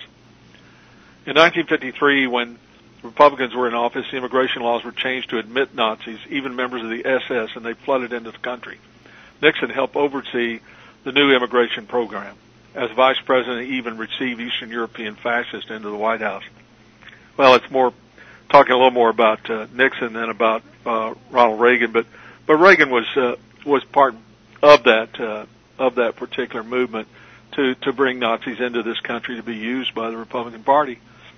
Got another article on that I could read if you like. Sure. When Truman was reelected in 1948, Nixon became Alan Dulles' mouthpiece in Congress. It was Nixon who worked with CIA Director Beadle Smith to steer investigations away from the intelligence community. The CIA was grateful for Nixon's assistance. Dulles had been recruiting Nazis under the cover of the State Department's Office of Policy Coordination, whose chief, Frank Wisner, has systematically recruited the Eastern European emigre networks that had worked for the Nazi SS. Says editor's note, since World War II, these Nazi emigres have been instrumental in many U.S. government covert operations, including drug and weapons smuggling, Latin American death squads, and pro-fascist regimes. LSD mind control experiments like MK-Ultra, the Republican National Committee's Ethnic Heritage Councils, as well as the presidential campaigns of Richard Nixon, Ronald Reagan, and George Bush. Once in the U.S., the Nazi emigres quickly went to work to get out the ethnic vote for the Republicans. In preparation for the 1952 Eisenhower-Nixon campaign, the Republicans formed an ethnic division, which recruited the displaced fascists who had arrived after World War II. The ethnic division attracted a significant number of Central and Eastern European Nazis who had been recruited by the SS as political and police leaders during the Holocaust. These fascist emigres supported the Eisenhower-Nixon liberation policy as the quickest means of trying to get the power back into their hands in their former homelands. In 1953, when the Republicans were in office, the immigration laws were changed to admit Nazis, even members of the SS. They flooded into the U.S., and Nixon oversaw the new immigration program. As vice president, he even received European fascists in the White House. After a long, long journey, these Nazis found a new home in the U.S., where they reestablished their networks. In 1968, Nixon promised that if he became president, he would create a permanent ethnic council within the Republican Party. Previously, the ethnic division was allowed to surface only during presidential campaigns. Nixon's promise was carried out after the 1972 election during George H.W. Bush's tenure as chairman of the Republican National Committee. The Croatian Ustashis, along with several other fascist organizations, became an integral part of the campaign structure of Republican politics. When Nixon was forced to resign as a result of the Watergate scandal, Bush was transferred from his post as head of the Republican National Committee to director of the CIA to ensure that Nixon's garbage remained buried. Keeping the lid on the Nazi scandal was no easy matter. As director of the CIA from 1975 to 1977, Bush was up to his ears in fascists. In 1976, after 23 years in the White House, the Republicans issued a secret memo that recognized the valuable contribution made by the ethnic division of the party over the years, especially in defeating the Democrats in 1952. The irony is that the ethnic fascists never played a credible role in winning any election, and in later years caused the Republican Party considerable embarrassment when pieces of the Nazi connection began to surface.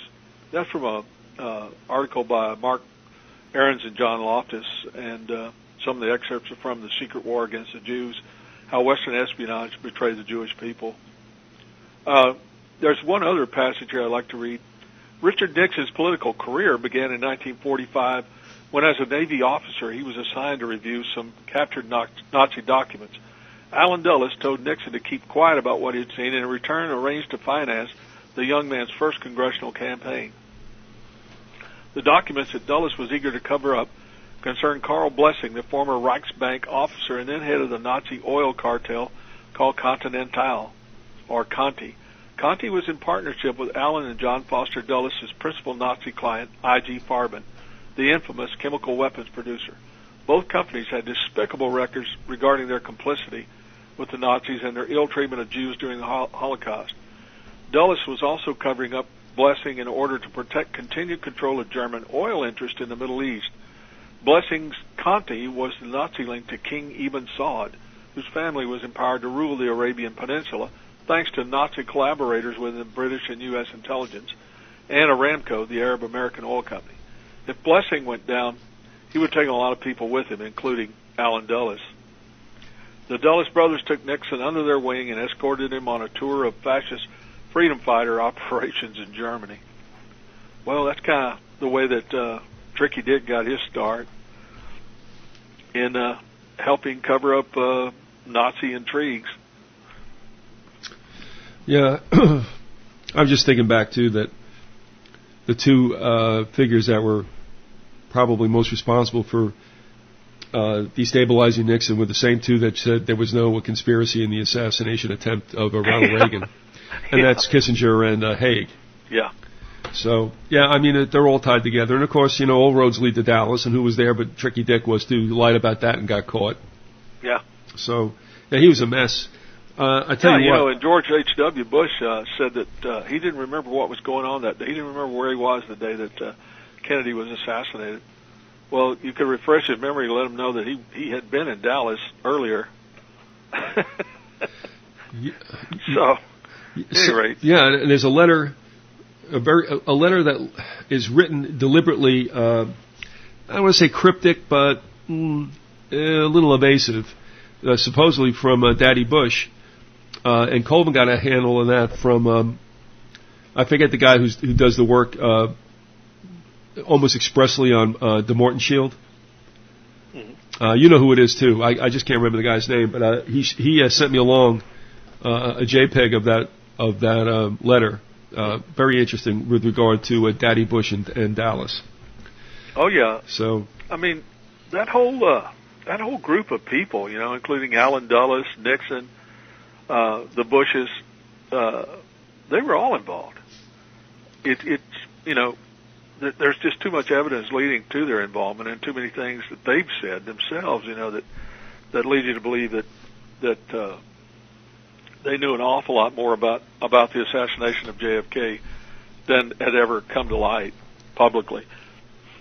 Oh, one thing I want to read in, you know, I guess we can wrap it up pretty soon, but one thing I wanted to read about was Allen Dulles, just a couple of things about him, because he's a very important character in the development of the Fourth Reich, which is taking place in America, I believe. Supreme Court Justice Arthur Goldberg once stated that the Dulles brothers were traitors. Some historians believe that Allen Dulles became head of the newly formed CIA in large part to cover up his treasonous behavior and that of his clients. That's from Christian Dewar in Making a Killing. It's another quote here. Allen Welsh Dulles was born to privilege and tradition of public service. He was the grandson of one Secretary of State and the nephew of another.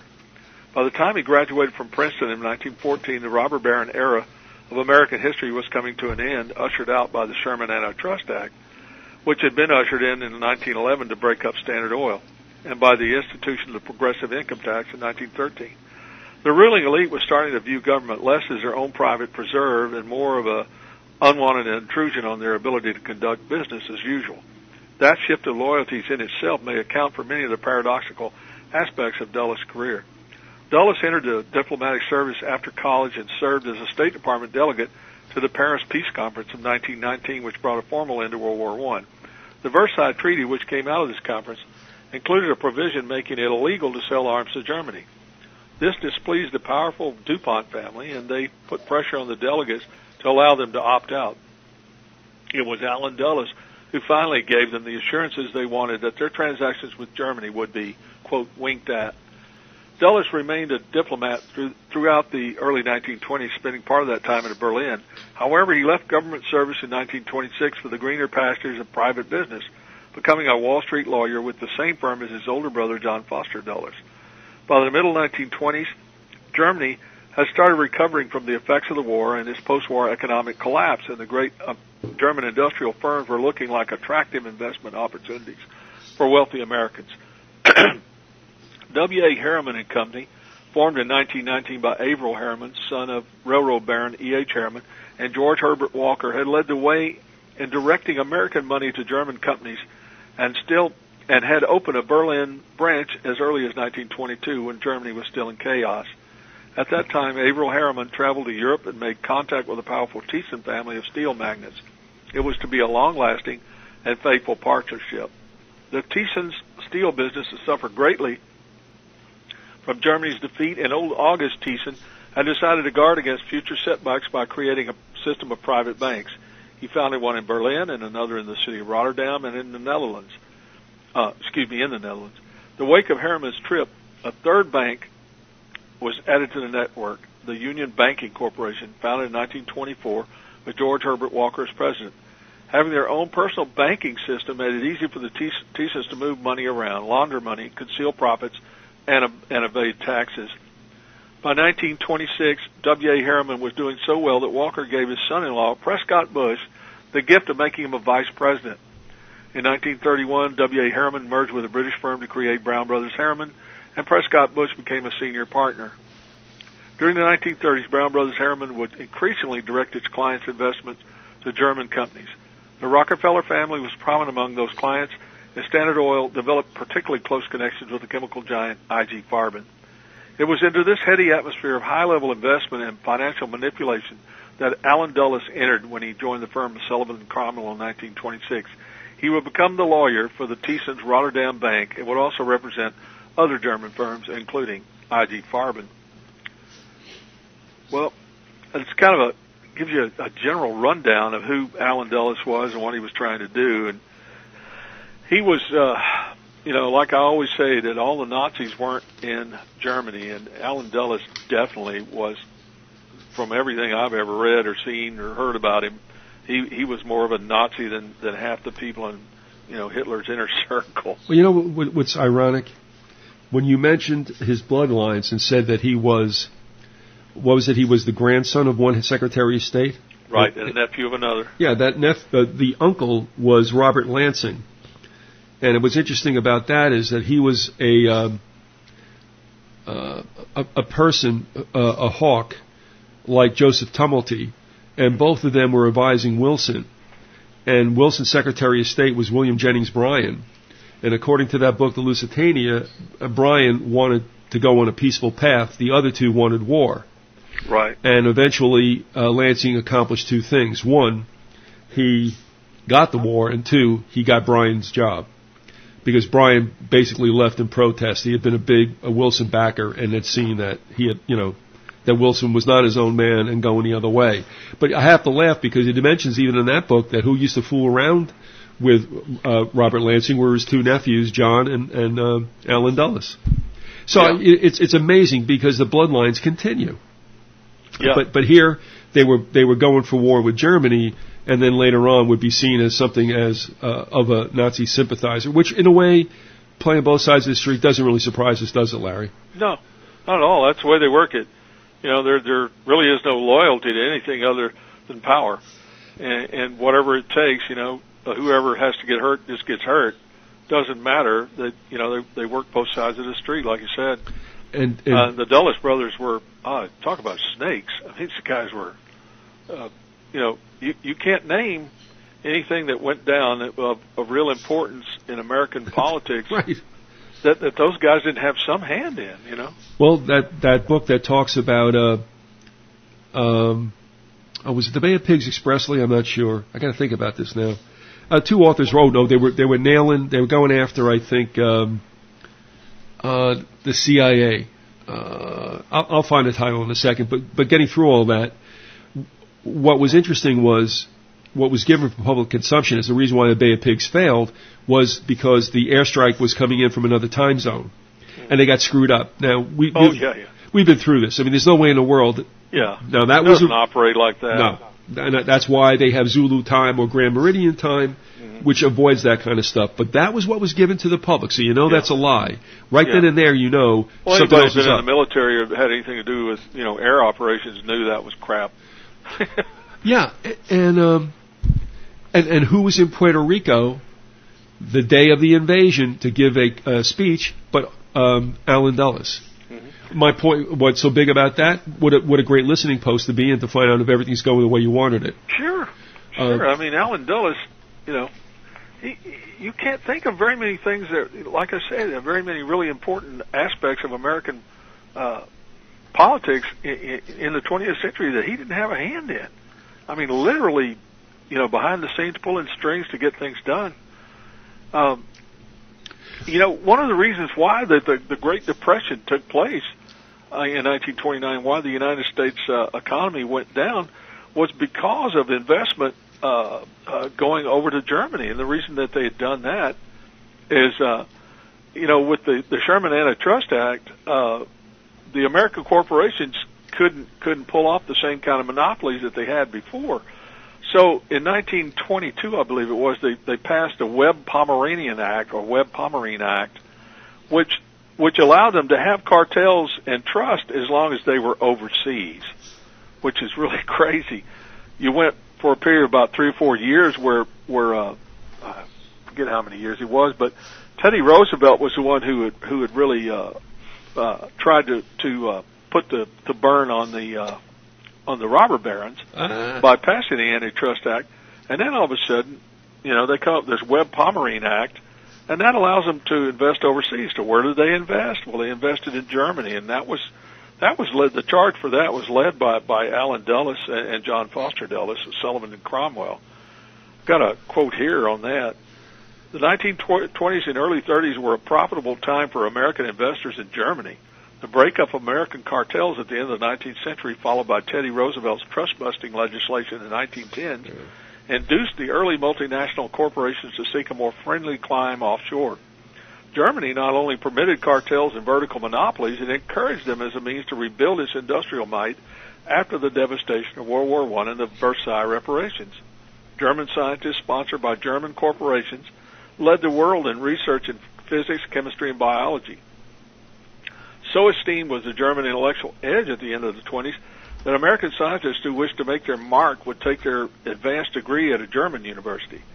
The secret strings of a German investment were held by American lawyers sitting on the boards of German banks and corporations. Alan Dulles, for example, sat on the board of the Schroeder Bank, with offices in London, New York, and Berlin, ostensibly owned by a prominent German banking family.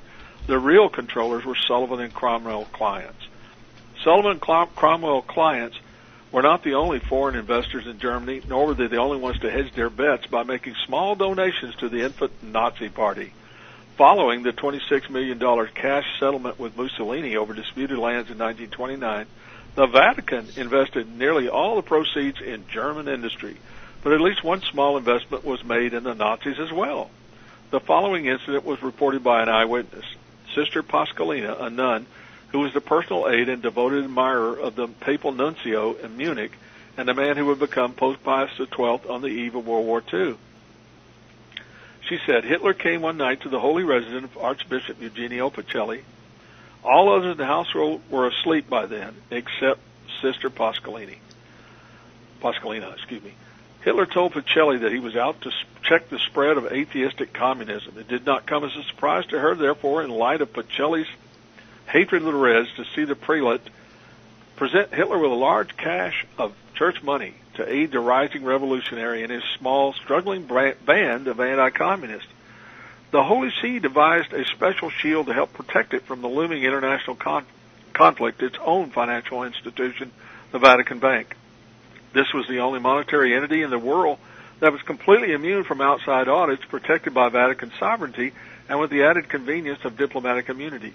During the war, the Dulles brothers and the Vatican were drawn into a symbiotic relationship. Sullivan and Cromwell investors needed the Vatican Bank to launder their profits under the watchful eyes of both the Nazis and their own governments, while the Vatican needed the Dulles brothers to protect its own investments in Hitler's Germany. Isn't that special? Who wrote that? Who wrote that? This is from Loftus and Aaron, the unholy trinity, the Vatican, the Nazis, and the Swiss banks. And who wrote also that passage you read before this last one? It's the same thing. Okay. It's from the same book. No, the only thing I'm going to laugh about is this, and this is not a yeah but statement, or Loftus has his parameters as well. Not a big deal. Yeah. Not a big deal. But I have to laugh because don't you for 1 minute think that Teddy Roosevelt didn't do it exactly what he was told to do? That whole bit about him doing the fish shaking at the robber barons and the Sherman Antitrust was all taken care of by Philander Knox, who was the robber baron's lawyer. You remember this? Yeah, I remember reading something about that. One thing Loftus is he puts out good information, but his viewpoint, whether it's his true viewpoint or not, is pretty limited. I mean, he's like, Yahoo for the Constitution, and America is really a great country, and blah blah. He makes a lot of excuses, is what I'm trying to say. Well, the thing is, excuse me, the thing about Roosevelt, this was not the point of the whole thing you read. I understand that. Yeah. But I mean, for clarity, here's what I'm saying, because this is part of the puzzle too, and that is Roosevelt was very hip about what happens when you don't play ball. 20 years before McKinley was assassinated, which made him vice president, he saw Garfield get assassinated. All right? Now, he knows, I would say, I've always contended that the first fully handled president was Teddy, because he understood the way things go. Yeah. And if you cross your handlers, you pay with your life. I'm still not satisfied, and I don't know I'll ever really understand exactly what was behind at least Garfield's, although I'm still trying to get through this biography, and what McKinley had done to run afoul of the boys. But it was funny because I don't believe ABC did this. I never thought that would happen, and now the way I look at things, I'm surprised it ever did. They did a report once on Bush and Dan Quayle, and they did a video of the front of the White House and said, here's where Bush is working with people, Daddy Bush that is, to create OSHA laws and all that for the safety of workers. And then they panned to screen right, and they went up into a hotel room, and they pulled in on open doors from a balcony. Amazing shot, and what they had was the back of Dan Quayle sitting at the end of a long table, and it said, and this is where the Council for Competitiveness is eviscerating all the OSHA laws. Well, think about this, and that's what happened with Roosevelt. He's got the people eating out of his hand, the big stick, the big fist, all this stuff. We'll fix those robber barons. Hey, man, those guys were not fools. So they had Philander Knox figuring out how that could work for their benefit. And really what I think happened, Larry, was that those antitrust laws succeeded only in preventing anyone that wanted to come up to catch the robber barons. Right. They had, and they went around them with the Webb-Pomerene Act, in 1922, I believe it was. So they went ahead and started investing overseas, especially in Germany. And like has been pointed out by more than one researcher, that including Loftus and Aarons, that this is one of the main reasons for the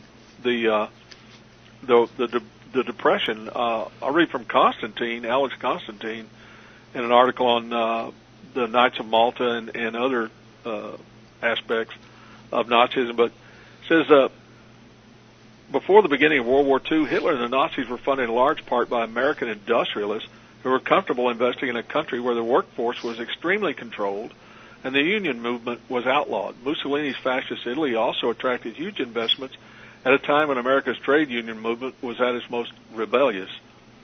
This unprecedented shift in capital from America to Italy and Nazi Germany was a major contributing factor to the Great Depression of 1929 to 1941. Corporations such as Rockefeller's Standard Oil, Alfred P. Sloan's General Motors, Henry Ford II's Ford Motor Company, and others financed Hitler's war machine and indeed directly profited from the slave labor of the war years, as recent lawsuits have proven. It's been documented that Henry Ford gave Hitler personal gifts up to $30,000 prior to the war. When leading journalists of the day, such as George Seldes, attempted to inform the American public of this unholy alliance, and its implications to American freedoms, they were promptly silenced by the press barons who openly supported the fascist movements in their numerous journals. In fact, according to a recent biography, William Randolph Hearst had Hitler and Mussolini on his payroll as columnists, and racist articles written by Hitler have been recovered. Multimillionaire Hearst believed Hitler would be a great world leader. Quote, ironically, one of Hollywood's founding fathers, Charlie Chaplin, was promptly deported from America following the release of his classic film, The Great Dictator, which mocked and ridiculed Hitler. Ay. You know, it's funny. I mean, if you write articles about him praising his regime, you know, you're doing well, and then if you try to do a satire on him and show him up, you know, but isn't it taken out of the country? But what you mentioned, does that not underscore what we've been saying, and that is this country has never had freedom of expression? That's bullshit. No, not really. You only get to express what you want as long as most of the people are agreeing with it. But when you come out with inconvenient speech, forget it. You're hooted down, you're censored, you get thrown off the air. There is no such thing as freedom of expression. Well, I'll tell you what, in today's America, there certainly isn't any, because I saw that personally when you did your show on Blog Talk? Blog Talk Radio, and I listened to that show, and I thought, well, that's pretty good. There was nothing, I didn't see anything or hear anything that you did that was outrageous, and the next thing I know, they not only threw you off the air, they took out the archive. They took out the article or the recording and wouldn't allow it to be put out to the public. The guy either called Jim or emailed him and said, "I want to talk to you after the show." And as soon as that happened, Jim either called me or emailed me. I forget. He emailed me and he said they've thrown us both off. But I wrote the guy and I said, "Look, what's the problem?" And he quoted me. What he did is he copy and pasted the terms, of like what you can't do, which is vague, And I said, okay, fine. But what did I say that fell under that umbrella? And he wouldn't talk to me. I'm like, what is it that I said? I understand, fine. You deemed it that? Tell me what it was that you deemed that way. And I never got anything from him. And I tell you, Killtown was on then. And I don't know what happened. I don't know what was offensive. There were other 9/11 shows. I don't know that they're any good. I kind of think when I took a look around what was there, it wasn't too hot. But I don't know. So, well, the sad part about it is that was a good show. And I wish that, you still had a copy of it. I don't remember all the content. I just remember that it came off very well, and it was well conducted. In fact, it was one of your better 9/11 shows from my perspective. Well, I had Killtown on again, which was a long time in coming, and we decided we were going to take a look at Flight 93. And that's what we did. And Flight 93, is underreported about, undercommented about exactly. By Jones and everyone else. Nobody touches Flight 93 and barely touches the Pentagon. The third rail? Yeah, and we had some good stuff. I mean, I had done my homework for years, and so did Killtown. The only thing I'm going to say about this, and we got to wrap it up, and I appreciate you mentioning that, but there were a number of little douchebags, that were looking for Killtown. No, they wanted to. They were looking for Killtown. Yeah. They didn't like the fact. In fact, if you remember in that show, I told somebody to basically pound it. Mm-hmm. When he goes, I want to know Killtown's name. I'm going, this is not a show about Killtown's real name. Okay? Yeah. And he's a little maggot that's out there to this day. He's on Talk Shoe now, I think, or something. Wasn't he the idiot that... yes, he is. That Randy had to kind of treat him like a whack-a-mole or something? That's right. You got it. And I'm also assuming he's the one that called in to Alan Watt to ask where the falling out had taken place between myself and Alan Watt. This guy's no good, and I won't talk about it because I don't want anybody. I mean, I won't get any more definitive because I don't want anybody going there. Yeah, I don't give this guy traffic. You can understand that, but you're right. There you go. But it's always been that way. But it was so evident. I mean, I knew it happened, and I knew that I really didn't live in a country that had freedom of speech. But that was just like when it actually happens to you in a personal friend, then it's brought home to you much closer, and you just like, my God, they would not only would they not allow him to be on the show anymore, they take it off the air and then won't tell him what he did wrong. It was like something out of Kafka, Yeah. you know. And then we found out later on too. And the thing is, like I said, there's other 9/11 shows, but I don't know they're any good. Yeah. A lot of them might be pro, United States anti-Arab. But, you saw also what they found, and that is that Block Talk is heavily funded by the DOD. Yeah. So there you go. And in fact, if there weren't those little munchkins that got in the guy's ear, and I would really like to think it wasn't, even though I don't like any of them, but if it were really for the content, you know what? That's a badge of honor, damn it. Yeah. I'm proud that happened. Yeah. I want to say in wrapping this up, I want to identify the book that I was talking about before. It's The Invisible Government, written by Wise and Ross. It's about the CIA, and that's in that book, and you can read it online, The Invisible Government, under the chapter called Invasion, where it gives you the trumped-up reason for the failure of the Bay of Pigs, which I think ultimately led to, it definitely led to Kennedy's remarks at the New York press conference 10 days later, where he goes into that speech about there is a ruthless, monolithic conspiracy. Yeah. Well, okay, that covers a lot, and of course he's dead within a year. Yeah. So, also, I-Man, once I didn't get a chance to talk to him in full about this, but we had talked about the Bay of Pigs. He brought it up, it was either pre-show or post-show. Mm-hmm. And I said, look, I-Man, I cannot make sense out of this. Some people say the CIA set it up. Some people say the CIA sabotaged it, because it doesn't make any sense that this would work against Kennedy unless Kennedy wanted it. And what the I-Man said to me, though we didn't have time, he goes, both. So in other words, yeah, they could have gone along with Kennedy, so to speak, to make it happen, and then they scuttled it. And that's why I think that Dulles was in Puerto Rico that day to make sure that his plans did not go awry. Well, I think Dulles, he's like Crowley. Dulles is the political side, it's like a Janus, Yeah. You got one side of the coin is Crowley and the other side is Dulles. Dulles being the political economic arm and Crowley the spiritual arm of the New World Order. There are characters like this, aren't they, Larry, that seem like they're familiar spirits and are just everywhere all the time involved. And Rumsfeld is another one of them. Exactly. Rumsfeld. Exactly. But that guy could not have been in more crap. I can't believe it. Yeah, and what amazes me is every time I start doing research on these subjects, these same clowns keep showing up, and you keep going, my God, he did that too? I would say also, probably during Teddy's administration was the time when the robber barons then started going about buying influence. Mm-hmm. It's around 1915 or so where you start to find out that their foundations that they created, their tax-exempt foundations, got into the history textbook writing, and also basically held a conference and told about 15 editors of the largest and most influential U.S. dailies that this is how it goes. Right. And then in 20 and 21, you have the busting on the scene of Edward Bernays, the first public relations man, and also the creation of the Council on Foreign Relations. So, I think Goebbels one time said that America produces the greatest propaganda in the entire world.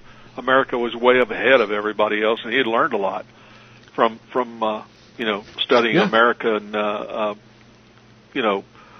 what we would call PR. He just flat out called it what it is, propaganda.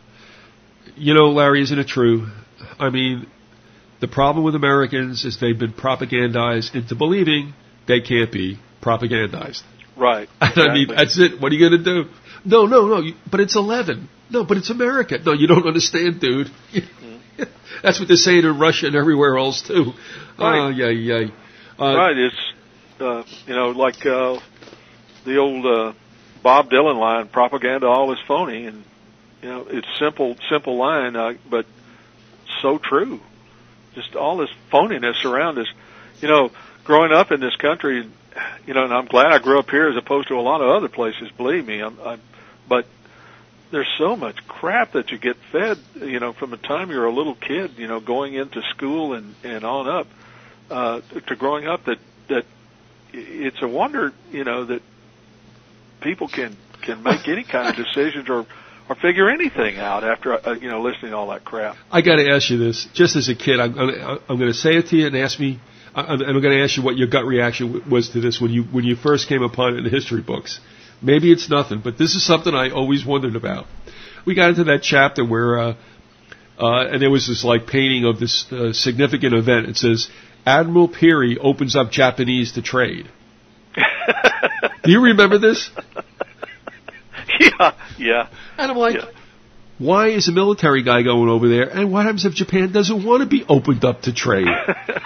You know what I mean? And I'm like, okay, fine, it's the United States, and I went on. Do you remember that? Once I started looking into it, you realize the Japanese definitely wanted nothing to do with the outside world. You know, their trade was very limited. They wanted nothing to do with the United States or anybody else from, the Europeans or anybody else. It's very insulated. It's still an insular society in one sense, as far as their culture and everything. I know. But and it was like, he went over there with some warships and said, hey, you're going to trade with us whether you like it or not. I mean, it could have at least gone over with a bunch of merchants and trinkets and beads. You know what I mean? Round eye don't like that. Yeah, and it's kind of like Columbus discovered America. Well, that was news to the Native Americans who'd been here for thousands of years. Oh, isn't that the truth? Isn't that the truth?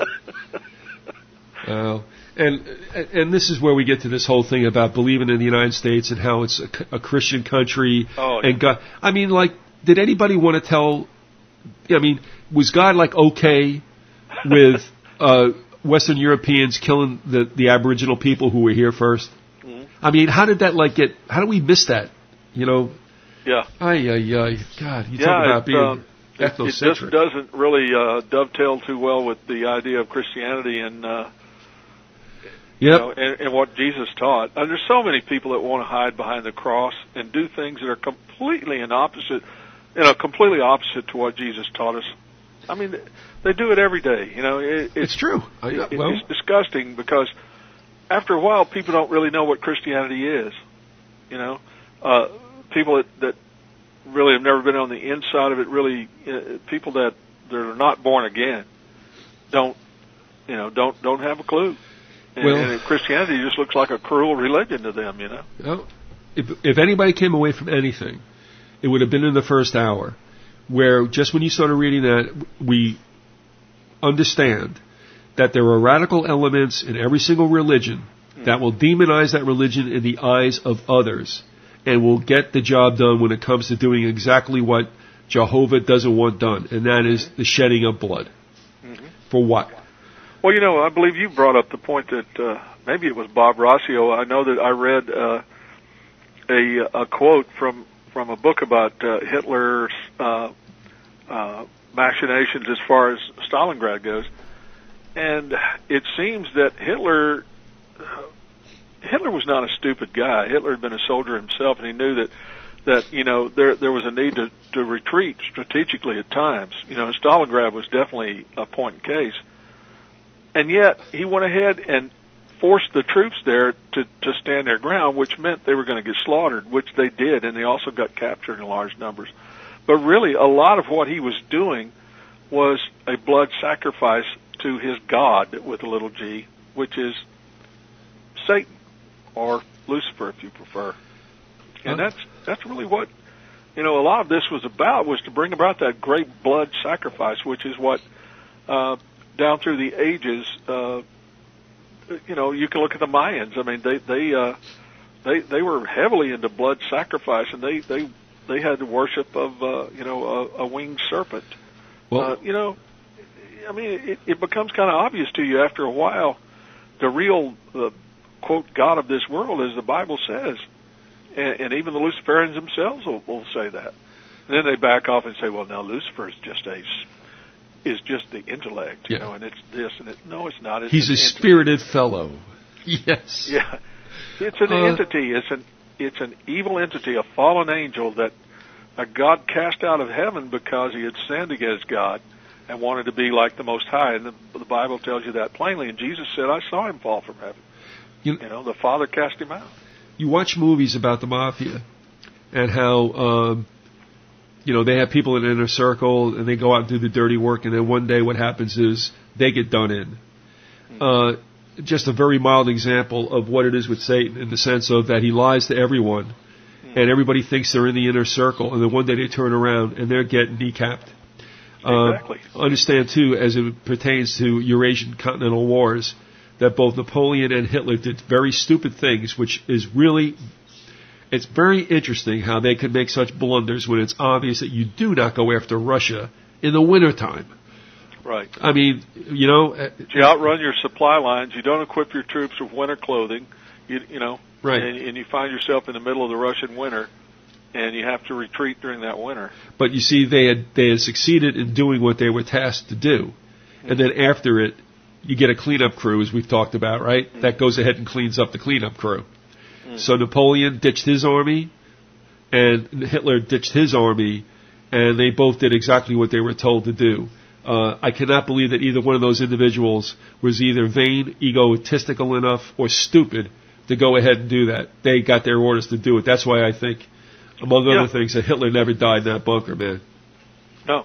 So. You know, and that's why so many of the people in the German officer corps were so angry and wanted to kill Hitler was because of the stupid decisions that he made, which they could not fathom. You know, in that movie Valkyrie, obviously refers to that time. Yeah. And I have to believe, we've never seen any literature along these lines. Maybe someday, I don't know, there'll be diaries and journals you can read. Those guys must have known that they were being given up. Those officers must have known that he was playing to lose. Well, you know, they chalked it off. I know I've read some of them just chalked it off to Hitler being mentally ill. Well, I don't know that it was really mental illness, so it's just pure evil, you know? Yes, he was. And, it's Rosio had talked about, I forget who was close to Hitler, who had said that he had heard him at night talking to somebody, but there was nobody in the room. Yeah.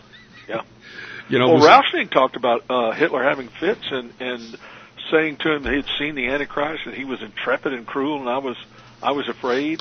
And there was one time Rauschning walked in on Hitler having a fit where he was, just trembling in fear and was, pale-faced and sweating profusely, and started telling him he had, that the being was there, whatever it was. Can't remember Rauschning's exact words, but he said they had to set him down, get him something to drink. Molari cheese. Yeah. Well, it was like, and Rauschning, was basically, I guess, letting the world know. Of course, Rauschning had to leave Germany. He fell out of favor with Hitler, but he was trying to let the world know that Hitler, was in contact with something beyond the human intelligence. And another fascinating aspect of the Nazis that we haven't talked about, maybe we could at some point, is the technology that came out of the Third Reich at the end, the wonder weapons, the secret weapons that they had, and where did they get this knowledge? And also we might talk about UFOs and all that. So I don't know. Well, obviously, there's a lot of stuff to talk about. Well, hey, look, I've had Colvin on 170,000 times, and we still haven't figured anything out. But no, we talked about that with Colvin and Master Story, and that's good. And Vic and Gordon sent you an email at your behest about a certain audio you guys had done along those lines, because that's what Gordon was saying too. It's like, what is with these guys? And it's true. I mean, they went after looking for the big mojo, whether it was the Himalayas or it was Antarctica. What was going on with that? And of course, that honestly, that's something that is talked about throughout time. And as I had written in the email to you guys, even Ackerman did not refer to that in that sense, but was talking about the world as it was then, the Himalayan plateau being of a certain importance, and that's what people have been looking for. Right. I wonder sometimes if those who climb Everest aren't looking for something other besides the summit. I don't know. You know what I mean? I don't know. Yeah. Well, one thing, we're talking about Antarctica, and you remember the deal with in the late 40s, Admiral Byrd went down there with an expedition. Fact-finding, scientific. But the strange part about it is they didn't take ships down there that were like the type of ships that would be like floating laboratories. They took warships down there. We're talking battleships and destroyers and cruisers. We're talking warships. Why would you need warships if you were just going down there to do a scientific expedition? Well, ask Peary. No, I mean, no. Yeah, I think there was a battle that went on down there. Probably with the Nazis. Well, so there might have been a little skirmish. Oh God, how much was that hurt? Oh Lord, can you imagine fighting in that weather? Oh man. At least the sunlight's not out for long. But you know, there's a lot of speculation and some evidence pointing to the Nazis colonizing down there. You know, and they had submarine pens and so forth. That they had a colony of their own down there. Who knows? What Antarctica might turn out to be probably the world's greatest secret. I mean, how many decades have gone on? How many countries are down there doing research that nobody knows anything about? Mm-hmm. What's going on in Antarctica? I mean, is it the portal? I kind of think it might be. That's what I think it is. I mean, you know, obviously this is all speculation, but something very odd about all that. There's something that just doesn't add up, and like I say, I mean, I can't imagine them going down there on a scientific expedition with cruisers and destroyers. You know, it just doesn't make sense. They probably should do another Men in Black, where where Will and Tommy Lee go down there, you know, and they come inside. There's all these monsters and everything. It's like, hey guys, how you doing? You know. Oh, you know, he's acting up again. But yeah, it could be that what's going to scourge this earth might be what comes from underneath it. So it very well could be. I mean, you know, obviously this is just kind of science fiction type stuff at this point, but it may actually be there. Yeah. All right, we'll bring this thing to a close. This is part 3 of We Are What We Hated, and we'll keep moving on. Let me say this, just think about it. If you want to entree part 4 with whatever we didn't do about S&B, we can do that. It'll be your call, and we'll do whatever you want come part 4. Yeah, just briefly touch on that the next time. There's, you know, a lot of other stuff that we could get into, and but that is kind of important, and I mean, it is important. I just didn't get as much of it done as. But it was fun. We were having a good time discussing. We hope they are too. Are you still awake out there, folks? Hello. Well, listen. You lay out the tree and the branches and everything else, and we'll be okay. We'll go wherever you want to go. Okay. So, all right. Just stay right there if you will. This has been Larry, the Contractor Guy. Part 3 of We Are What We Hated, and we'll see you next time.